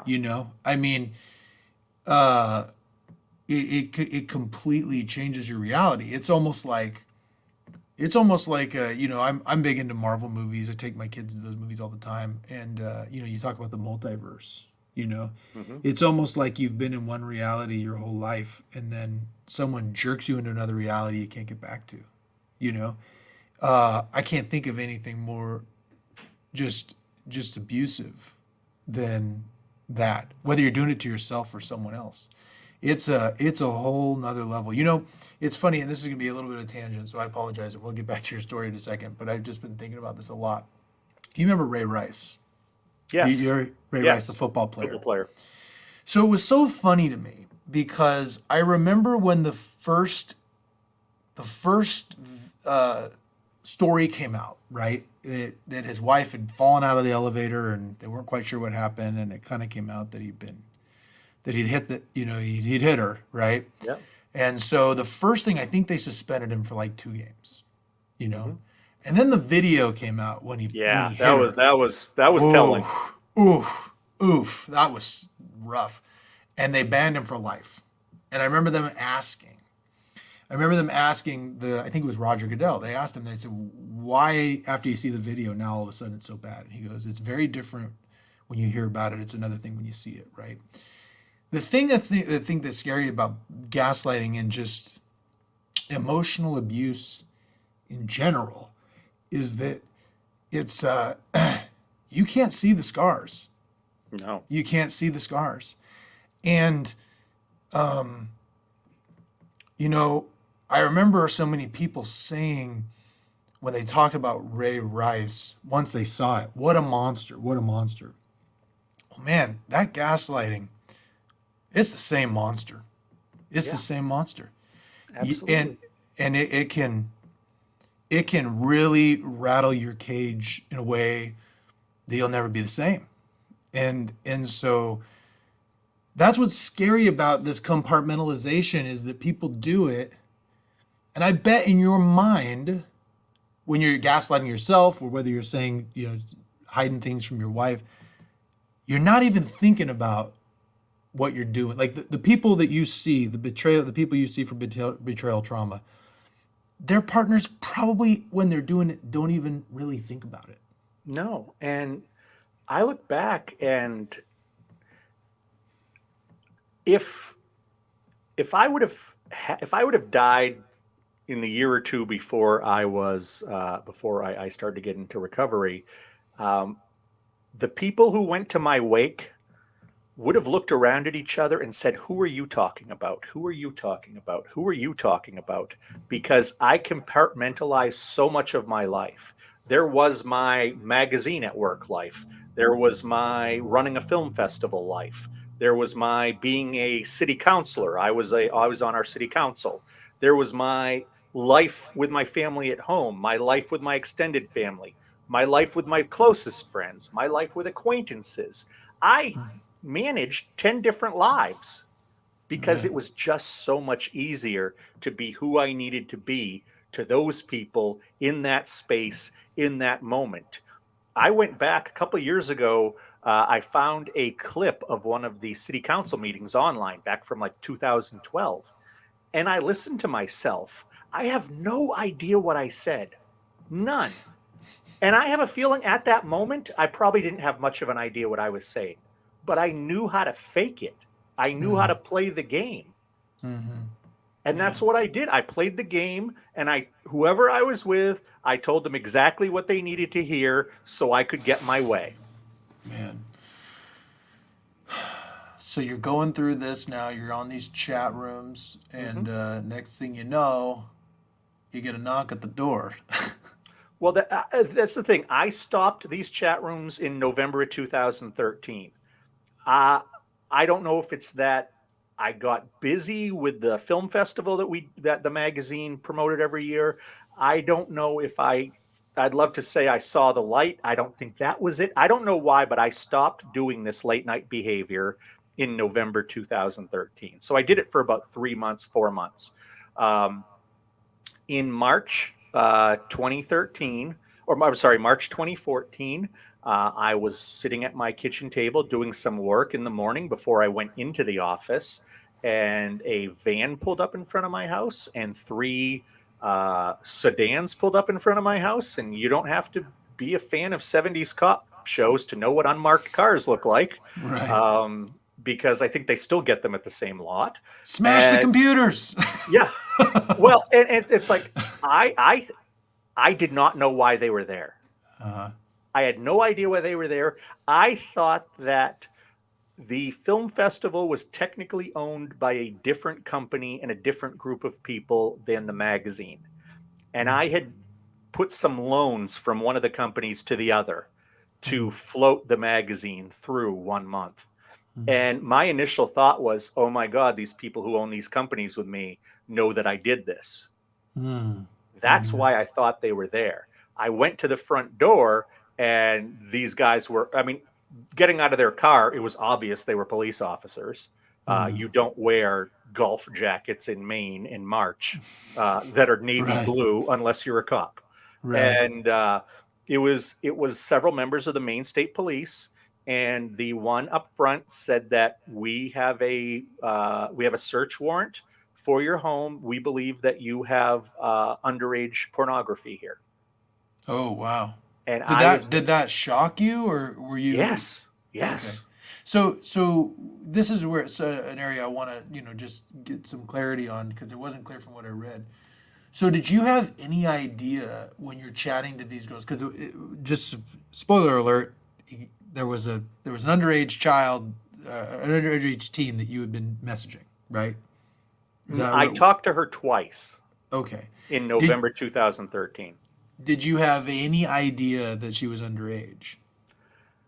Honestly, no, but I also preface that with I wasn't asking for IDs, and if they looked like they could be a woman, I went ahead with it. Okay. And if it looked like a child, I hit the button and went to the next one. Hmm. This one in particular did not look like a child, and we engaged in this behavior twice, and that was the end of it. And I never Is this saw or heard from her again. Never dawned on me that she wasn't she wasn't 18 or older. But like I said, I certainly wasn't doing my due diligence and caring enough, or caring at all. and this is essentially sexting, kind Yes, of like sexting? I didn't do anything. Okay. She took off the two times that I saw her, she took off her clothes and she self-pleasured on camera. Ah, okay. And did you later find out what her age was? I found out that the first time it happened, she was 15. The second time it happened, she was 16. And I Ooh. actually didn't find this out until a couple years after all of this went down, um, because some other paperwork was released to my lawyer, and he let me know. Um, Wow. I would have guessed she was older, but I was wrong. Mhm. And you can't just say, whoops, sorry, I was wrong. Right. One of the things I'll say about these police that I appreciated was they took my two laptops, and the guy in the van brought them out there. Um, when I did the interview and they talked about having spied on my computers, they said that they could tell I wasn't a child pornography person. I wasn't trading videos. I wasn't trading films. I wasn't going to those websites or those dark web places to find child pornography. I clearly had a pornography problem, Right. but they even the DA who I knew said to me, you know, only one out of 100 guys who did what you do gets caught. Unfortunately, you were the one. And Wow. and again, I'm not making excuses. I'm not saying it's okay. What I did was reprehensible. What I did was wrong, and I deserve to be punished for it. And I was. Did you beforehand, did it ever come to you to think, because I mean, if she's 15, I got to imagine you were thinking 18 to 20, right? Yeah. Like, I mean, she's not 30, right? Right, right. No, no, So, obviously she wasn't one of those who yeah, was so obviously in her 30s. right. And so, as you're doing this, did you ever think in your head, you're like, what if one of these girls are underage, or No. didn't even cross No, your mind? because if I saw somebody who looked underage to me, I went past them. Oh, okay. And I Oh, went so to is the it is this a situation where you could like see their pictures before you started talking? Yes, it's like if you and Oh, I are talking here and we're both on our webcams and we both pop up. And if one of us decides we don't want to talk to the other one, we can hit a button and then a different person pops up. oh, okay. So is this your messaging, or are you talking to each other? Uh, they would usually talk, I would usually type. Ah, okay, okay, interesting. There was no money exchanged or anything? Nope. It was just chatting to each other. Yep. Interesting. And you didn't have any sense that, because I mean, I don't know, like I have people who work here where I am, they're law clerks. They're not that young, but they're in their mid 20s, some of them, Hmm. and it's just a completely different vernacular than me. Right. Did you ever get a sense of like, well, this person is really talking young or anything like that? Not really, because, and this is even, more heinous to say, I had kids around that age at the time, a little bit Yeah. younger. So they talked like that. I worked in the media. You have to pay attention to the vernacular.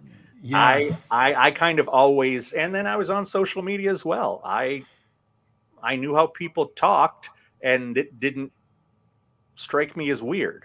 Well, this is the thing that we're talking about the compartmentalization that I find so fascinating because, yeah, like I have a daughter who's 14, right? And I could just tell you, and I don't take offense to this, I'm sure you won't, but like if I found out some dude was like watching her do something like that, I would be on the hunt. And I'm sure you would have too, right? Yes. So it's just funny how you're going through this. I read in that thing you said, you're like, and honestly, I wasn't thinking about it. And I just, like you said here, you said, if she looked like a woman, I really didn't care, Yeah. and it's just so interesting that an addiction can do that. I bet that if you had stopped for a second, you are like, if this had happened, in any other context, you probably would have been like, this ain't a good idea, Joshua Shea. No, You know what I what the mean? hell is wrong with you? This is Right. morally wrong against your marriage. This is legally wrong. This is Yeah. ethically wrong. There's so much wrong with it. That shows me just how sick I was. And when I talk about this and answer questions, some of them are difficult because I can't get into that mindset. Yeah. I'm sure. I bet you're a different person now than you were then, and Yeah. it's almost like you look back and you go, yeah, like I think we all have. When you look at regret, you look back at things and you're like, oh man, what was I thinking? You know Yeah. what I mean? And I'm sure you've had that talk with yourself. Oh, I I could not have screwed things up worse had Hmm. I taken a day off from school in high school and tried to write how I could screw things up worse. Hmm. Yeah, It was man. just I ruined so much for myself. I embarrassed so many people. Forget me. I embarrassed so many family members. My company went under right at that point. The two other owners didn't want to try to keep it going. So that Hmm. went under. People lost their jobs. Um, the filmmakers who were going to have their films in the festival lost that opportunity. People who would subscribe to the magazine, they lost money because they didn't produce more issues. Um, and then just so many people, it was on the news because I was very well known. It was on the news, on all three TV news stations. It was the top story in the newspaper the day after it happened, across 6 columns. I Hmm. could not escape this. The night that I was arrested, my family and I were sitting in our living room, still shell shocked, and all of a sudden a TV news van drove up and started to do a live report from my front yard for the 10 o'clock news. Oof, So my man. family goes running into my bedroom, and we turned on the TV news to see it, and we left the dog in the other room. So we are literally watching our house on television with our dog in the window barking at the reporter and just standing there. This is some surreal, crazy stuff. This is not real. We're Now, as watching our dog bark on TV because I'm being accused of having underage pornography. right, and at this time you're shocked about this. At some point, did I mean, well, walk me through that. So you get arrested, you're going to jail. I mean, are you just in shock at this time? Are you scared? I mean, what's going through your mind? First day was shock. Mhm. My wife picked me up at jail, and she knew that I was sick. She's in the medical field. She also has had other types of addiction in her family. And when she picked me up, I told her, you want a divorce, you have it. You want the cars, you want the kids, you want the house, you've got it. It's all yours. And she said, we know you've been sick for a very long time. Mhm. Didn't know the extent of it. let's just see if we can start to get through this. Mm. And then we'll deal with the fallout later. Wow. So we then tried to go back to my house, and we kept on driving because there was two TV news vans in front of my house already at that point. The state police knew who I was. They had a press release all ready to go. Mm. So Hmm. within 15 minutes of me being arrested, all of the news media knew that it happened. Wow. And Real quick, I, real quick, real yep. quick before you go on, I want to ask you, tell me what it meant to you in that moment that your wife was willing to, I mean, I'm sure she didn't say, "Hey, I'm with you through thick and thin." But tell me what it meant to you to hear your wife say, "We're going to get through this." Well, she didn't exactly say we're going to get through this. What Okay. she kind of said was we're going to deal with this later. Okay. Let's get our Okay. ducks lined up in a row. Uh-huh. Um, and it was a lot of shock that first day. The next day, I went to see my lawyer for the first time.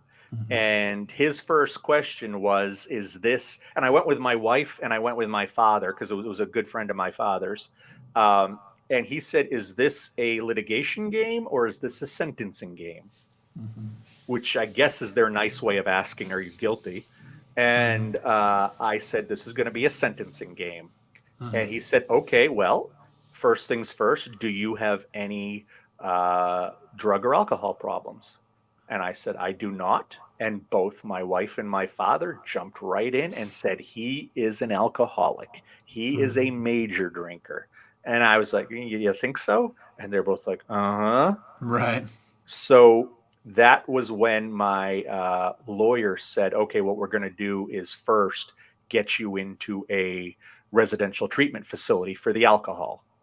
Hmm. And so within a week, I was out in Palm Springs at a rehab center, and I spent 10 weeks there. Wow. 10 weeks. That's a long time. Yep. Yep. Yeah. The real rehabs don't have a 28-day, okay, you've graduated type thing. It's very Hmm. individualized from what I've Yeah. learned. And Yeah. so I was there 70 days. I left feeling very good because I had been off alcohol and porn for 10 weeks, first time since I was probably 11. Hmm. And I got into therapy back home here. We started to work on my case a little bit, and eventually, I decided when I started to learn about the trauma side of things that it probably would be good for me to go to a sex and porn rehab. So I Hmm. went to in the summer of 2015. I went to one just outside of Dallas, Texas, for 7 weeks. Wow. So I'm sorry. I was just sitting here and I'm like, what kind of people are in there? Are they all like got mustaches, wearing silk robes, or like, like No, what no, kind of it would people? be nice if they given us silk robes. No, it was a cross section. Just, Like I said, it just, was a cross section from people who were 19, 20 years old up to the oldest guy I think was in his mid 60s, yeah. men and women. Wow. And when you go No to this synthetic rehab, materials what do you mean? What do you mean? on their robes. Oh, really? Yeah. So tell me what it's like when you're in rehab for sex and porn. How is that different than alcoholics rehab? Uh, in rehab, they bring all of everybody there. It's usually drugs, alcohol, porn and sex, and eating disorders, or Mm, some combination of that. They bring us all together a few times during the day, and mm, then they have classes other times during the day or different activities. And they tend to break you up by your disorder. And mm, so, you know, I learned different things than the drug addict learned. mm, Um, and a lot of times they actually put the eating disorder people together with us because mm. there's quite a connection between having eating disorders and having sexual disorders. Wow. And you can read about it online. It's pretty prevalent. Um, and so I learned a lot about that side of things, and then there was a lot of small group work where it would just be like three of you, and you were all from that program, and you would talk about what you did, and you talk about, ways you're going to handle it when you go home. Or we started getting into the trauma side of things, and I started to realize, what was actually happening, and why I had become a porn addict. Because that's really, I mean, it's great to be able to let go of the porn. And when I went to rehab for porn addiction, I hadn't touched the stuff in over a year.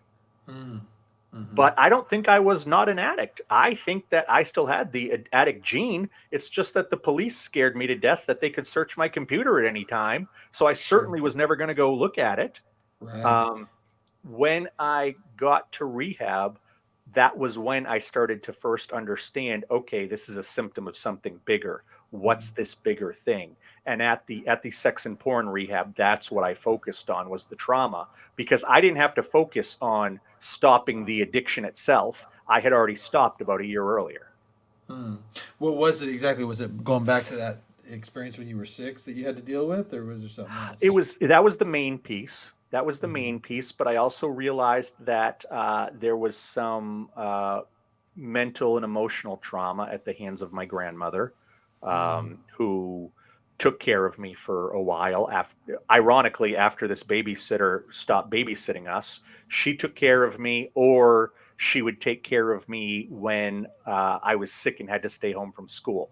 And she just, I love her, or I loved her. She was just not a happy, healthy lady. And she didn't know how to maintain certain boundaries you should keep with children, as far as what you tell them.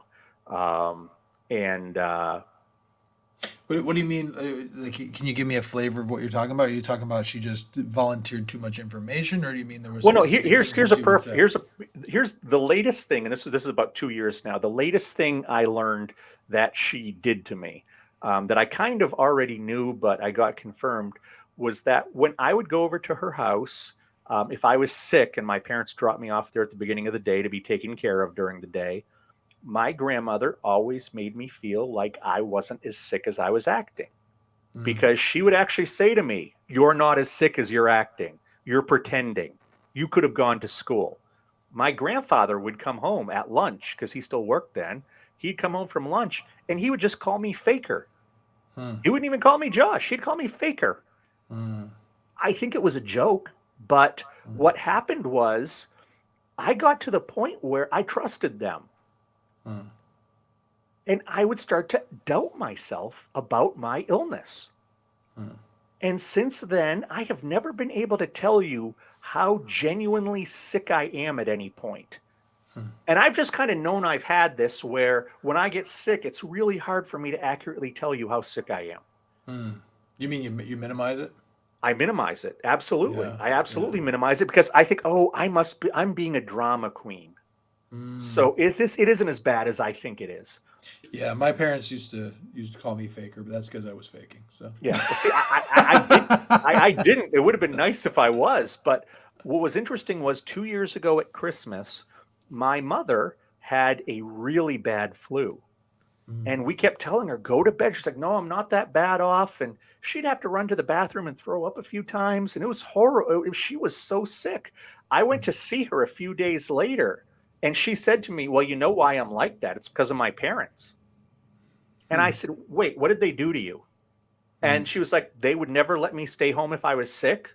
I would go to school completely sick. If I did stay home, I was made to feel like a burden, that I wasn't really sick. And I was like, oh my God, they did that to me too. wow. And this was just a couple years ago that I was able to really understand, oh my God, I am this way because of my grandparents.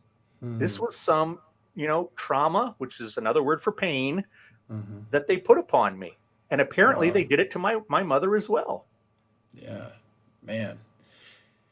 So you're going through this, and if I'm not mistaken, I read that it took a couple years for your sentence to come through. Yeah, it Correct. was it was almost 2 years before I was sentenced.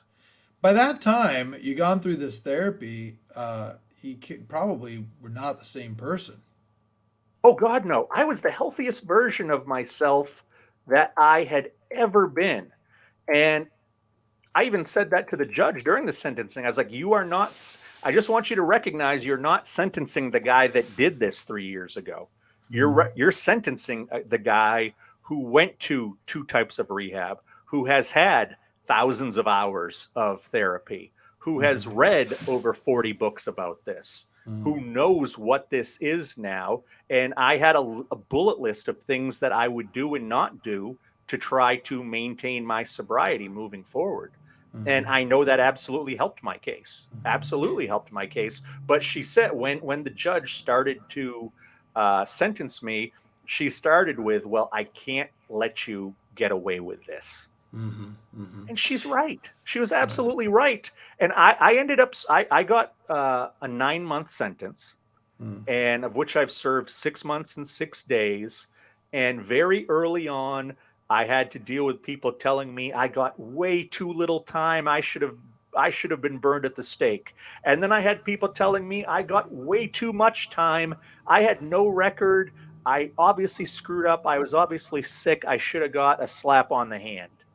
mm, And after hearing this for a while, I just came to the conclusion that I served the exact amount of time I was supposed to, because the judge was the one who decided that, not anybody else.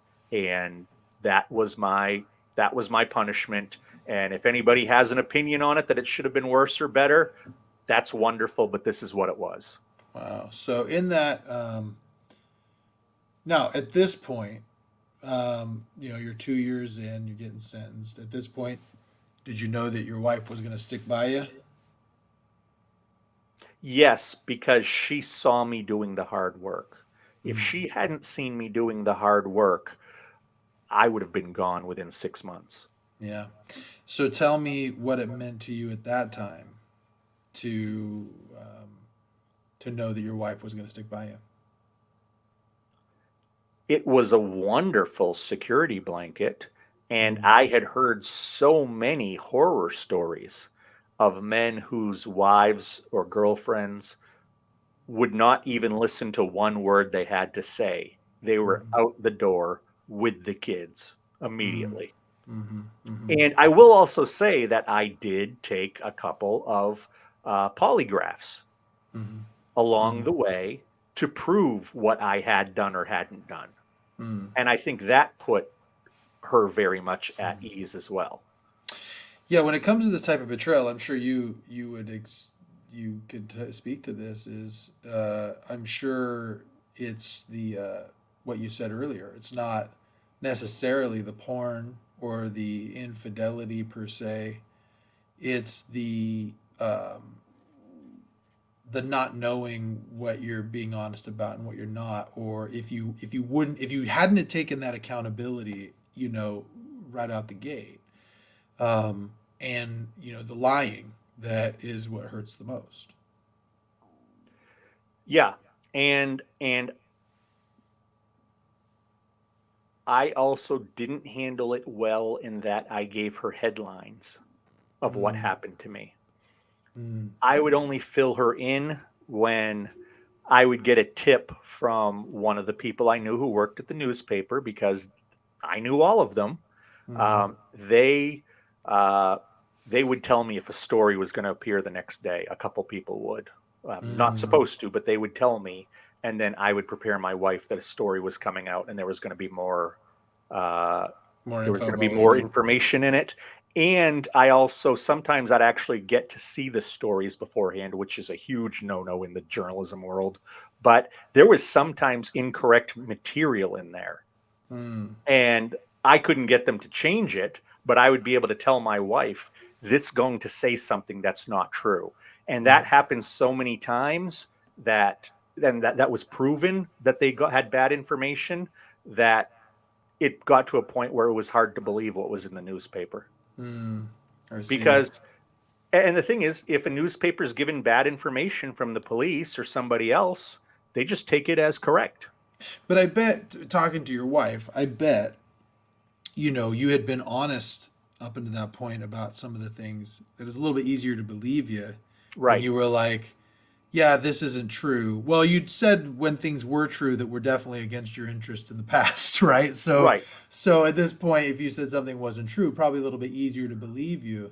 Well, it was easy from day one because when I was released on bail, there was a Mhm. bail commissioner there, and he set the bail, and he said that you cannot have a smartphone. And I said, okay, can I have a flip phone? He said, yeah, no problem, as long as you can't get on the internet. Okay, cool.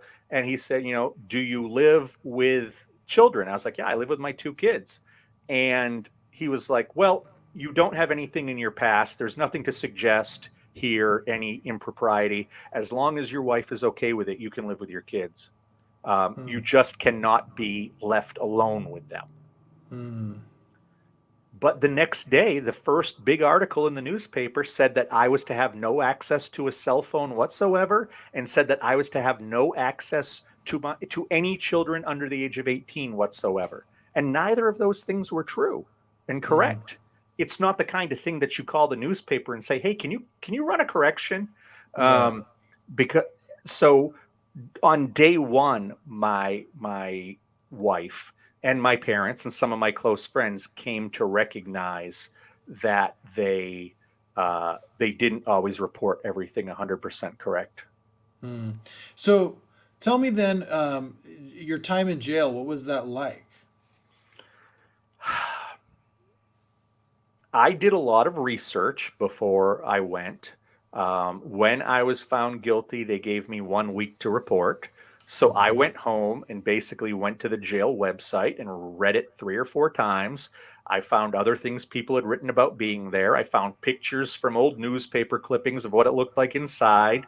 Um, to feel like I'm a research geek, so that's kind of my natural way of doing things. And I spoke with the guy who was the sheriff at the time, who ironically I took his seat on the city council several years earlier. Oh, So he and interesting. I already knew each other quite well. And I called him and he told me exactly what I could expect, where I would be housed in minimum security, and I would be housed under protective custody, which meant that there was always a guard stationed outside the pod I was in. The pod I was in was the one time library for the Mm. jail. So Mm. we had a private bathroom with a private shower, and we had a pretty big room to be in. There was between 6 and 10 guys there. The 6 months I was there, depending on the population, there was between 6 and 10 guys there. Um, Once I recognized I was going to be safe, there wasn't going to be any shower stall rapes. Nobody was going to be, stealing my food and bullying me or anything like that. Uh, Minimum security, protective custody was a bunch of guys who just wanted to do their time and get out of there Mm. and behave. So most of us got along just fine. And what was interesting was they knew enough about me because uh, they got the newspaper in jail. And the Mm. day before I reported, the newspaper did this giant overview of my entire case. So when Mm. I showed up there, everybody in the pod knew who I was. Mm. With this And in this pod, were you in there with other, people who had had sex charges, or was it just a There bunch was a of different? couple in there. There was a lot of drug charges, Mm. a couple of domestics. I don't know why they were in minimum security, Mm-hmm. but a couple of domestics. The sex uh, criminals who were in there with me, it was all non touching Mm-hmm. uh, offenses. Mm. It was all Okay. internet essentially. Mm. Mm-hmm. Um, and What was interesting was after I was there about 2 weeks and a few of the guys got my trust or I got their trust, they started to actually come to me and talk about porn addiction and talk about sex addiction Mm. because they read that I was a porn addict. Mm. And if I want to look back, the very first coaching I ever did was Mm. to my fellow inmates in jail Mm. and Mm. trying to help them figure things out because Mm-hmm. they could have beaten their wives, they could have been nailed with pounds of cocaine. They were more embarrassed about their pornography use or their Wow. infidelity, and they Hmm. didn't want people to find out. Wow. Interesting. So you do your time. Uh, no incident. No incidents of violence or The nobody picking worst on thing I you. saw was two 25-year-old kids take defensive postures with each other. Hmm. And then a few of us were like, we're going to get you both kicked out of here and uh, put into maximum custody. Hmm. Hmm. And so they stopped. Hmm. Yeah. So now when you get released, what was it like coming home? I mean, I gotta imagine your whole world is different. You're like, what now, right? Yeah.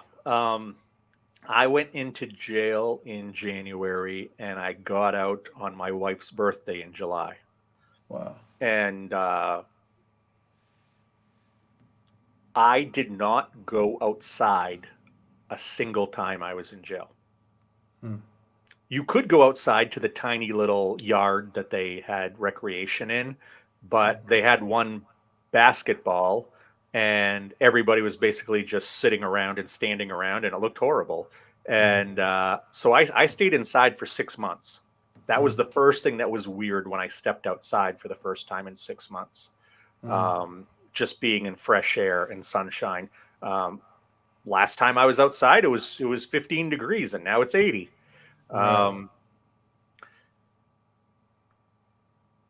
What was interesting was I didn't realize how much of an influence food commercials had on me on the outside until I was on the inside. Hmm. Because then you see the pizza at Pizza Hut being torn apart, or Hmm. the fries at Burger King, or wherever you see these commercials for food on TV, Hmm. and jail food was as absolutely bad as you stereotype it to be. There were some guys who ate buckets of it, but I most of the time gave it away, and I survived off what I bought from the commissary. Yeah. Um, that was the food was very very bad. Um, I wouldn't call it hard time, but I would call it very long time. I Hmm. wrote the first draft of my first book there. I wrote two other books that I've never published there. Hmm. I probably read 30 books while I was there, did innumerable Sudokus and crossword puzzles. Hmm. I found that the biggest challenge was to stay busy and to keep my mind occupied. But even the last month or two there, you lose all sense of time. What day it is, the only reason you can tell what day it is because what's on TV. Hmm. Because Hmm. it's the Groundhog Day movie. It's the Sure. same day over and over and over. You're wearing the same clothes or the same style clothes all the time. Hmm. And Hmm. it's like I said, it wasn't hard time. I wasn't breaking rocks or, being burned in the laundry of the jail or anything like that. It wasn't Shawshank Redemption. It wasn't The Wire. Um, but it was just a long, grueling haul that I never want to go through again. Like I had the message of what I did was wrong before I got there. And 2 weeks after being there, I had the message it was wrong what I did. And I had that message 6 months later when I finally left. I don't want to say that, like I said, I am totally cool with the amount of time they gave me. Um, and it did serve as I can't say it served as a deterrent because I don't think Hmm. I ever would have done that again anyway. Sure. But it was such a miserable time that had I had any dumb plans to use again, uh, jail would have wiped them out. Yeah. Did you have to do any sort of registry or anything like that? Yep, I'm registered in Maine. Oh, okay, all right. Does that give you issues now? If people come by your, see you on the registry and they give you side eyes or throwing things Uh, through your window, anything like my that?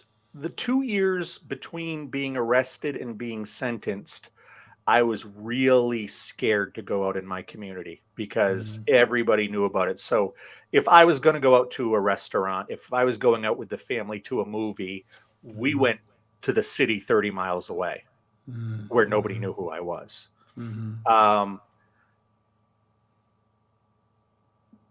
Enough people know what I do now because the newspaper I've written 4 books.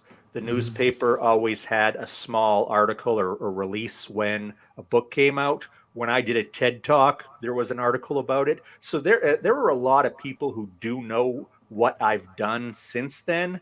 So once in a while, I will see somebody I recognize and they'll come towards me, and I'm always worried that it's going to be some kind of tongue lashing.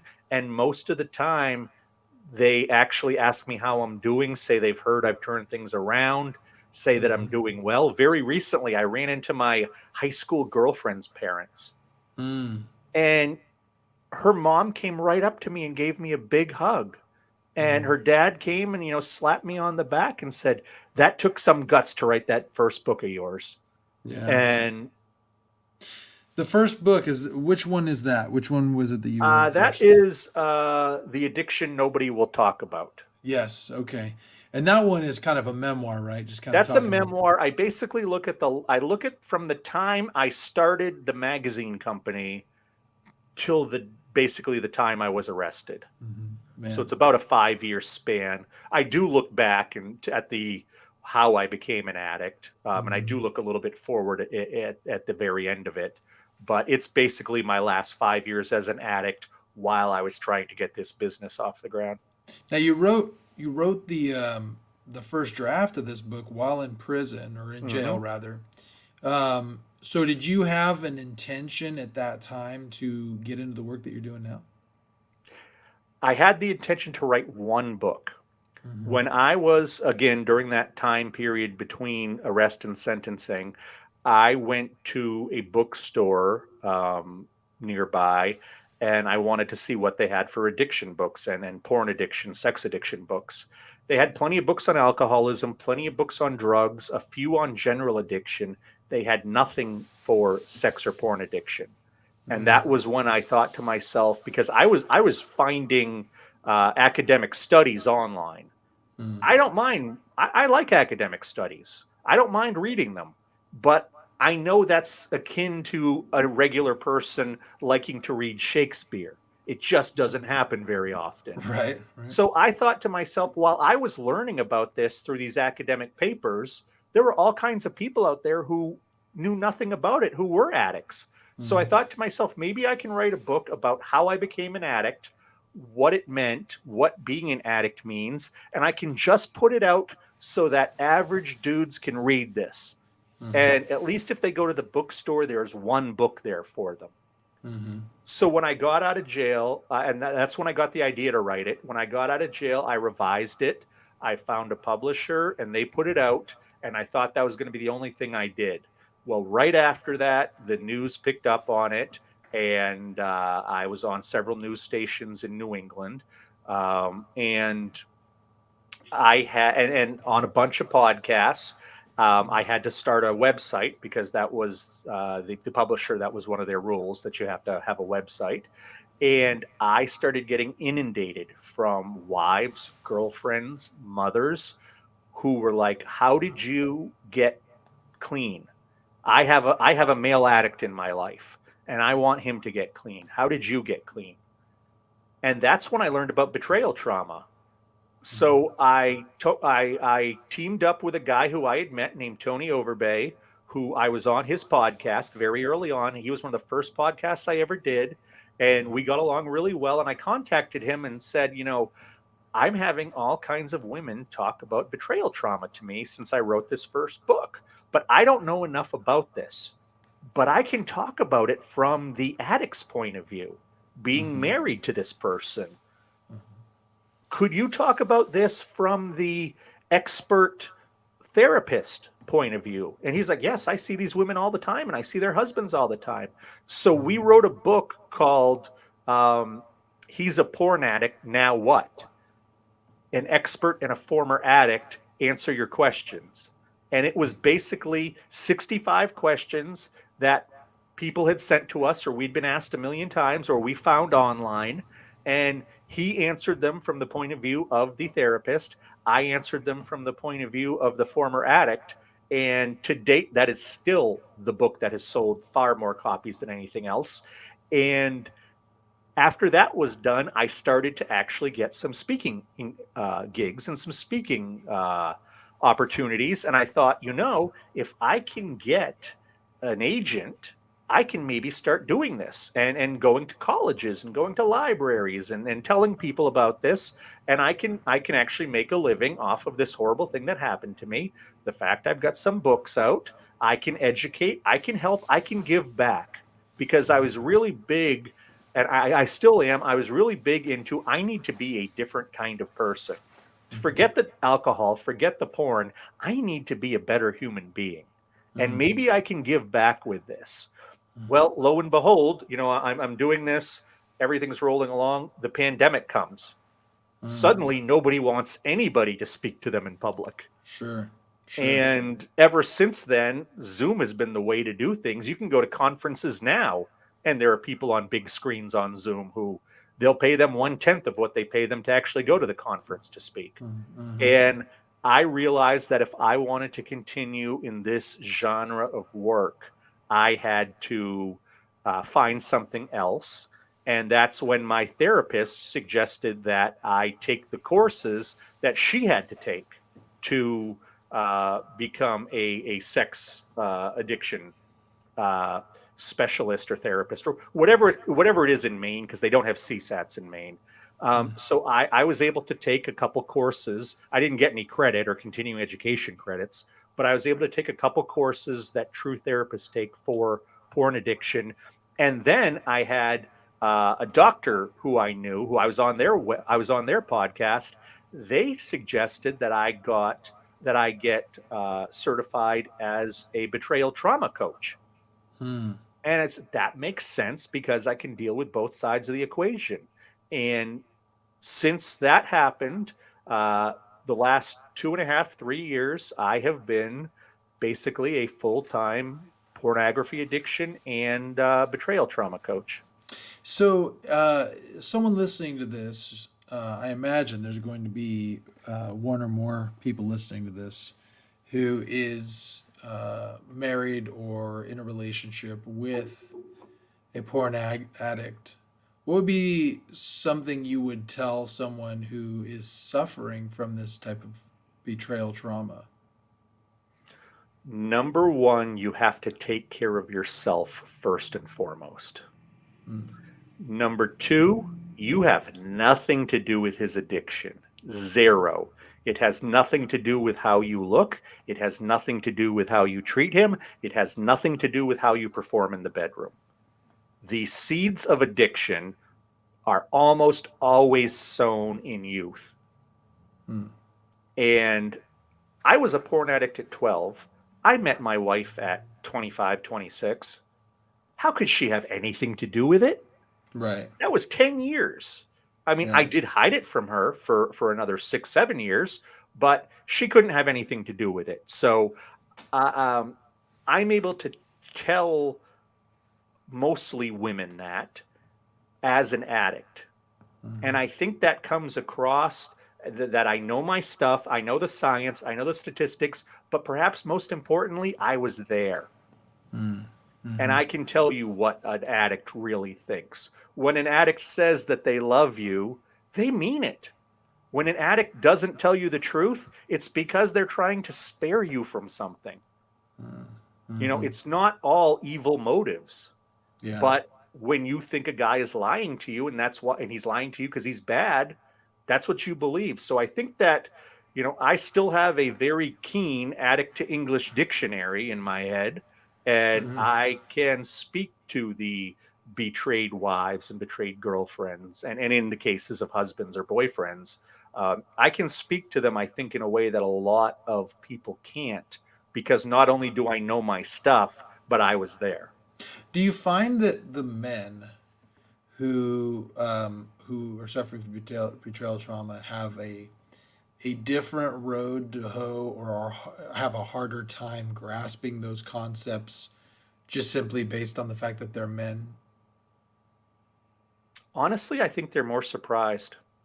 They're more shaken by it. They're more didn't see it coming. Mhm. I Yeah. think that they are knocked for a loop probably bigger than the average woman at first. I wonder how much of that is just stereotypes, like you said earlier. You look at porn addiction as being more of a male thing. Guys are the ones who are looking at porn. I got to imagine the guys when they hear that their wives or girlfriends are have been looking at porn. Like you said, it's just got to be jarring and shocking. Right. I never would have And thought. plus you're dealing with all the other guys in the world going, "Oh man, you're lucky. Your wife is Yeah, addicted to porn. That's yeah, going to be awesome." It's yeah, like, no, nobody yeah. addicted to anything is awesome. Oh, here's another question I wanted to ask you about your experience. Did Mhm. you notice that intimacy with your wife was significantly different after you'd gone through your recovery? Uh, at first I did because I think there was more vulnerability. There Mm-hmm. was more emotional connection. I don't Mm-hmm. necessarily notice it now, all these years later, Sure. but we had a very interesting conversation once, and I think based on the sex abuse that happened, maybe even based on the porn, I don't know. I had a very vanilla sex life growing up. Mm-hmm. Never went skinny dipping, never played spin the bottle, never did a lot of those things that are almost rites of passage. Mm-hmm. They scared the hell out of me. I ran in the other direction if there Mm-hmm. was ever the opportunity. And I never really opened up and was truthful with my wife about communicating about sex. Mm-hmm. And I learned in rehab and I learned through my studying that you need to be able to have those connections. And my wife said it very well to me. She said, "You should be able to ask me for the craziest thing. And while I may chuckle if it's really funny, Mm-hmm. all I'll say is no. Mm-hmm. All I'll say is no. Mm-hmm. If you say, 'Can we bring another woman to bed?' The answer is no. But I'm not going Right. to divorce you and treat you like crap because you're afraid to ask." Sure. Sure. And that was a real wake up call for me. I remember the parking lot we were in when we had this conversation, sitting in our car, and it that was when it dawned on me that I was scared to death of sex. I was scared to death to talk about it, to communicate about it. Um, exactly why I think it was all that stuff from before, but um, even when I even when I was an addict, the sex served a different beast. You have that skin to skin contact. You're with Mm-hmm. somebody that you actually love. You can talk and communicate during it. Um, while addiction will do a number on your libido, and it certainly did the last few years of my addiction, as far as how much I wanted to engage. Um, the addiction and actually being with my wife or any of the women before I met her, it served two different purposes, at least for I me. see. Interesting. Um, yeah, it's just what a wild story. I mean, just to think Yeah, about, yeah. there's something to be said about, it's amazing. Some of this, there's some similarities to my dad's story. Um, and I think it's amazing that, sometimes it takes you losing everything to become the type of person that God, your higher power, or the universe wants you to be. And, And and that's a really important piece that's worth mentioning that I have to. A lot of times when I talk to men who are porn addicts, they hate the label of addict mm, because they're like, well, if I'm an addict, how does that change me? What am I going to become? Who, if I give up the porn or the alcohol or the drugs, who am I? Who do I become? And I tell, you know what?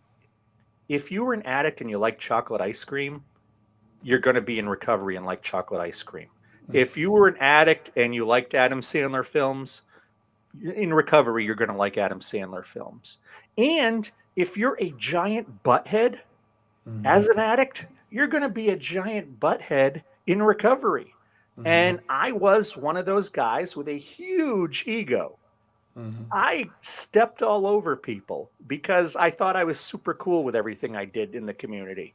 Mm-hmm. And I probably would have classified as a narcissist back then. Mm-hmm. And that was one of the things in recovery. Once I got the drinking under control, once I got the porn under control, I was able to look at myself and go, wow, you kind of suck as a human. And you Mm-hmm. can't blame the porn and alcohol on that. You're going to Mm-hmm. have to do some other work. And that's a lot of what my therapy has been over the last 8 years is who I am as a person, who I want to be as a person, and what I have to do to get there. For instance, I don't even know that I could define empathy to you before I got into recovery. Mm-hmm. I had no empathy Mm-hmm. because it was the easiest way for me to deal with life. Yeah. And I know because now I have empathy and it sucks. Feeling bad about things that you can't control sucks. It was so That much, and I don't want to say better, but it was so much easier when I could just turn it off. yeah, you struck a chord with me there.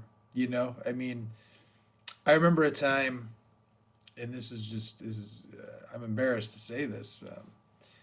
I I remember there was a time before I started dealing with, there's been some stuff in my life that's been, I don't talk about it publicly, but it's been, it's been some rough stuff that I've had to go through.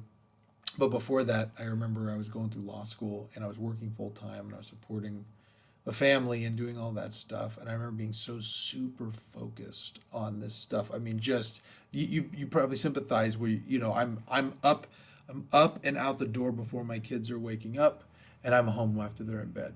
Hmm. Food's in the microwave. You know what I mean? Hmm. Staying up late, studying. Because I'm trying to do everything. Right. And I remember there was a day I'm at work, and my mom called me to tell me that my cousin had committed suicide. And I just said, okay, anything else? And she was like, no. And I go, all right, I got to get back to work. And I hung up, and I just said to myself, I remember thinking, I just said, I don't have emotional capacity to deal with this right now. Hmm. I can't focus on anybody else's stuff. I have to just do this. Hmm. And it's so interesting when you're hyper focused and hyper driven, and I mean, it sounds like in that time frame you were just hyper driven. I mean, if you're running a magazine and a film festival and in politics, you know what I mean. You're running your own business. I mean, you Yeah. you obviously were and are a very driven person. It's just so interesting when sometimes when you get that way, that you forget about everything that's going on around you and how it affects other people. And that's one of the things that I think I'm really grateful for, is that some of the experiences I've had in the last few years have really required me to stop and focus on what is most important. Right. Particularly, I have such a greater relationship with my kids over the last few years, just because they needed it. That's one thing, they needed it, but also because I was like, "What's most important?" You know, and so now you found a work that is more meaningful. Before I end this, because I said 2 hours and we're already 2 hours and 30, but I want to hear, what is the scariest story you've heard that has come out of porn addiction from one of your I don't know if you call them clients or patients. Well, the stories of some of the child abuse Mm. that they've suffered, That the addict has suffered. the addict suffered, some of those are, some of those hit close to home, but some of those are so much worse than I ever went through. Mm-hmm. And I had really high quality parents. I really did. A Mm-hmm. lot of these people didn't. Um, they had no safe space ever. Mm-hmm. Um, so some of those, like what actually physically was done to them, Mm-hmm. without getting super graphic, but being violated by objects, Mm-hmm. by their mother and father laughing and taking pictures. That kind of stuff is really freaky.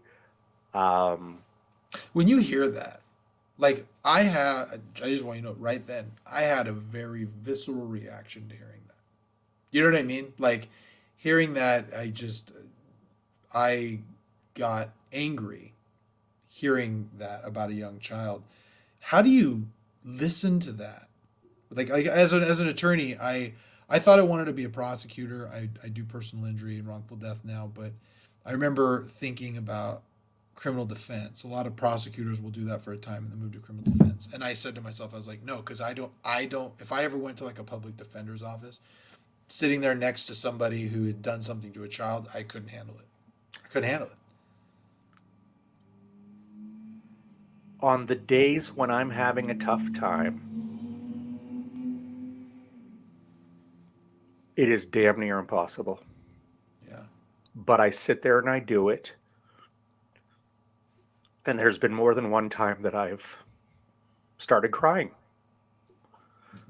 because it just hits so close to home, and I can just feel that pain. And I can see somebody who is so lost in front of me. And I realize how just absolutely freaking lucky I am at this point. Mm-hmm. And if they can have half of the recovery I've had, it's going to change their lives massively. That these people have had to live with these, and some of the stuff that I was forced to do was really friggin' sick. But I've heard stories that are on most days I can say, well, I hope you understand that wasn't your fault whatsoever. You didn't ask for this. You didn't deserve this. I try to reassure them and be decent to them. But on the days that maybe I'm a little more emotional, or days that I'm having a little trouble in my own personal life, coping with the world, um, I get misty eyed, or like I said, there are a couple people who I've had to tell I'm having a rough day. Ignore me if my voice cracks because this is rough. And I also know the later in the day it goes, the more susceptible I am to that stuff. I often like to have new clients early in the day Yeah. because I'm refreshed, I'm awake, the caffeine is still working. Um, You know, it's at the end of the day, sometimes this does get to you. yeah, Sometimes this does get to you. yeah. You know, it's funny. I mean, I'm not a therapist by any stretch of the imagination, and I don't know if I have the patience for it. But I do have friends that sometimes call me when they're low. And to be doing that all day, you know what I mean? To just be sitting there and hearing all these people that are struggling, that's got to Well, I be mean, rough I and think, rewarding. right. I think like a doctor, you Hmm. do become, you probably, you not become numb to it, but you wear a certain kind of armor that deflects enough of it that you can keep doing your job. Yeah, Because I need to be there for them and continue to do my job. yeah, Um, but yeah, if having a 4 session day versus a 8 session day can be very different. yeah. And depending on what the stories are, it can be absolutely grueling. It can, and at the end of the day, sometimes uh, there are days where I sometimes work 12, 13 hours. Um, I will just end up going and basically throwing myself on the couch at the end of the day and putting on Cheers or Seinfeld or some other show from the 90s that made me feel good when I Yeah. watched it. And I will just veg out and just kind of try to let it wash over me so I can go back and do it again tomorrow. I'll tell Because the you. thing is, it's so rewarding when people get better. It's so rewarding when you see people take a step forward. Um, I've been very lucky with TikTok. I have about 111,000 followers, Mm, huge numbers, people mm, I never will meet. Mhm. sending me messages of, I watch your videos and they've been inspirational and I haven't used porn in 2 months now. That's awesome. And I kind of think to myself, my addictive years, or the first 38 years of my 37, 38 years of my life, I was a taker. Mhm. I was not a giver. And now is the time of my life where I am supposed to be a giver and I'm supposed to help people. And I hope that whatever happens when you die, where whoever the big guy is up in the sky, or whatever's standing at the gate, or whatever happens, I kind of hope there's some sort of scoreboard and it says how many people I hurt in this life versus how many people I helped. Yeah. And if at the time that I meet my maker, I have one more person who I've helped than I've hurt, I will be okay. And I think Until then, onward. yeah, well, Tomorrow we got more sessions. the thing that's interesting about that is I don't think people realize um, how many people they really affect. You know, it's I recently had a coworker who was more like a mom to me pass away, and um, she had an amazing effect. And I never even told her, you know. Sorry, I never even told her, and I wish I would have, and I'm grateful for that experience because she had gotten sick a while before that, and I'd never, I was just wrapped up in my own stuff. I had a lot going on, so I'm like, I'll go see her, and then I never did, and the next thing you know, she got really sick, and then she passed, and I was like, oh gosh, I never even went over to say hi. You know what I mean? And I was just Mhm. like, oh, what a dick. I was like, I'm Yeah. a dick. And and and so, but I'm grateful for that experience because I'm not going to let someone else pass without telling them. You know, but that's the thing is that she never knew. She never knew. Like to me, I'm just a better person. Like I'm a better dad. I had lots of conversations about my kids with her. She was an older lady, and I never, you know, I'm a better dad. I'm certainly a better lawyer. She was a secretary here in the office, and Mhm. I'm a better lawyer because of her. Um, and just I'm a better person. And I think about that, and I'm like, man, she never knew how many people are there out there that I've experienced or I have affected positively or negatively that I'll never know about. And your TikTok followers are some of those people. There's Yeah, a and bunch of people. it's one of those things where um, that's what kept me going for a long time. I don't know exactly why. I've been very lucky over the last 5 months in that my business has doubled in size twice. Oh wow, I don't know exact. I have some theories, but I don't know exactly why. lots. I literally could be coaching 24/7 now. Yeah. Um, but I was not making ends meet for quite a while there. Hmm. Thankfully, I had savings. Thankfully, I have done a lot of freelance writing to supplement. Thankfully, my parents believed in what I was doing and maybe would give me, a nice check for my birthday, and I knew what that meant. Sure. Um, it was the compliments. It was the thank yous. It was the you're helping me. You're helping my husband. You're helping, everybody. It was those things. That was the fuel that kept me going when I wasn't making very much money at it and I wasn't attracting a lot of clients yet. You know what's interesting about that though. There's a couple things I like about that. I talked to my son. My son's a guitar player, and he's very good, and he's a very good singer. He just made. I brag about him on all these podcasts. All my kids, I'm always bragging about him. But this kid, he just made the all state here in California, the all state choir. I mean, he's really good. He has his own little rock band and all that. and he wants to do something with music. And I told him, I was like, if you find meaning in what you're doing, it doesn't matter how much money you make. You just have to figure out a way to do it, right? Yeah. Because and what I love about what you just said there was that you didn't quit just because it was hard. You didn't quit just because you found meaning in something, and even though you weren't necessarily making ends meet, you kept at it and kept at it, and now your business has doubled in size twice. And how long you been doing it? Uh, 2.5 years. So yeah, it took you about 2 years to get to Hmm. the point, and then boom it, and then in the last 6 months, it's finally becoming Yeah. lucrative for you. That's what it takes.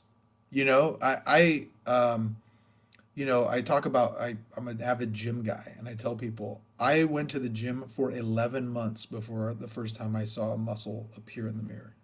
You just have to believe that everything you're doing is gonna eventually. It's like Novocaine. It may take a while, but it will work. You know, Yeah. and so really really happy to hear that you're affecting so many lives.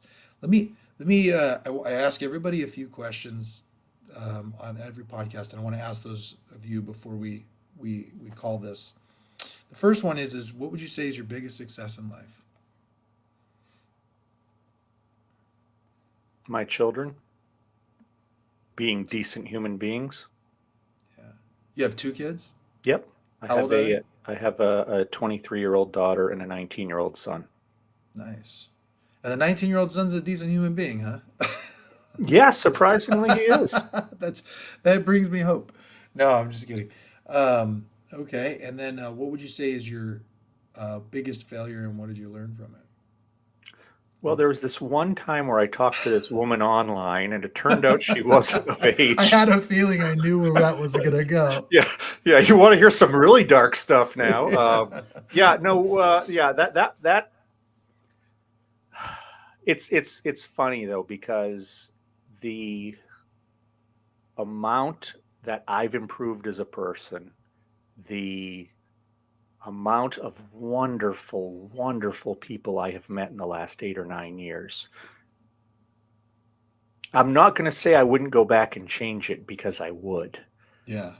but and I almost every day I still think about this girl who's now I don't know 23, 24, however old she is that I preyed upon back then, and I hope she's healthy and okay and not scarred up from any of this. But this thing did save my life. It Mhm. being nabbed by the cops did save my life. Um, and I think that I have been able to hopefully do good in other people's lives in the last several years. Um, so that maybe if this is even the worst thing I've ever done, I don't want to say, well, I did a bad thing and now thankfully it's wiped out by a good thing because it's not. They still stand next to each other. Um, but I'm really glad that I took the worst thing that ever happened to me and was able to find a way to give back with it. Yeah. What I find interesting when it comes to these perceived failures or the things that I mean, you have a different situation than me maybe in that like the things that I think about is things that I didn't really have a lot of control over. You had a level of control over, but it's the same concept in that these terrible things happen to you, and yet you look back and you go, man, that's exactly what needed to happen to get me to the right place. Yeah, exactly. Even if it's a situation, and I think that being a Christian, a Mormon, whatever you want to call me, I believe in Jesus and the atonement. The beauty of that is that these things, these mistakes that we make can shape us, and we can be forgiven, and we can turn these things into positives, and we can get some relief out of it. And even if it's something that's self-inflicted, and And I think it's great that you've taken this thing and you've realized something about yourself. You mentioned you would classify as a narcissist, but I think there's something to be said for somebody who recognizes um, you had a problem and you had to fix it, and you did what you needed to do to fix it. And the comeback is often even more enjoyable than the come up. And so sounds like you're doing great things with a pretty terrible situation. Um, the last thing, and you kind of already talked about this, the last question I ask people is, someday down the road you're going to pass away and there's going to be a funeral. It's going to be a eulogy. What would you want? What's one thing you'd want someone to say in your eulogy? That's the kind of question I would have given a lot of careful thought to when I was an addict. Mm, For what is my legacy going to be? What are these people going to say about me? mm. Now, you can put my ashes into a coffee can. I don't care. Nice. As long as when I take my last breath, I'm content with who I've been. Uh, the rest of you can have your opinions. Yeah. Are you content with who you are right now?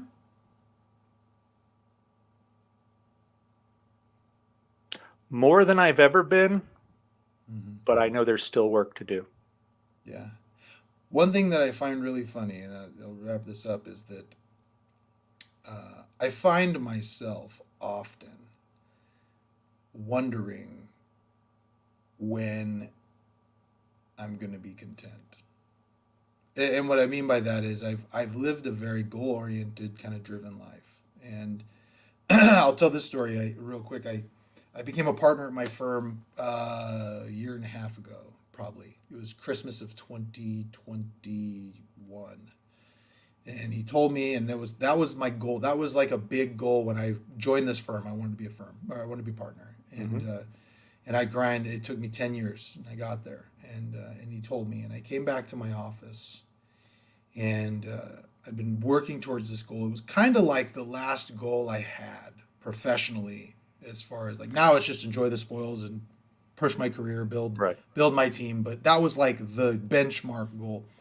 So I hit it, and I remember coming back to my office and sitting down at my desk and going, "Can I rest now?" And then being like, "No, what's the next thing?" you know. And I think that can be healthy and unhealthy. Absolutely. And so hopefully, anyway, well, hopefully you are. What brought that up is you said you're as content as you ever have been. Still work to do, but I imagine that you're going to keep building and hopefully do a lot of good with your with what you're doing. So it's I hope so. And if I'm killed by a bus tomorrow, I'm content enough where I am. You that's know, great. I think Yeah. it was Billy Joel who I heard say this. He said that, I don't try to be happy anymore. I Mhm. just try to be content. Yeah. And I like that. I really like that. And I try to be content. Um, I don't always manage it. Mhm. A lot of days I don't manage it whatsoever. But at least I'm not lying to myself and ingesting poison and in looking at depraved sexual imagery to try to convince myself everything's okay. Yeah. Well, that is definitely a lot better. Yeah. Yes. So, well, Mr. Shea, it's been great to have you on. This is the part where I'm supposed to tell people to subscribe. If you made it almost 3 hours, congratulations. And Yep. Well, uh, you win the Avatar Award. yeah. Subscribe to the podcast and leave some comments if you have any questions or thoughts. Um, really appreciated having you on. And as you continue on, I'm sure you're going to probably write more books or you're going to do talks. Love to have you back and talk about what you're doing. That'd be So great. yeah, so appreciate it. Thanks everybody for checking out. We've still got a lot more fun coming down the pipe in the next few weeks. So we'll hopefully see you again soon.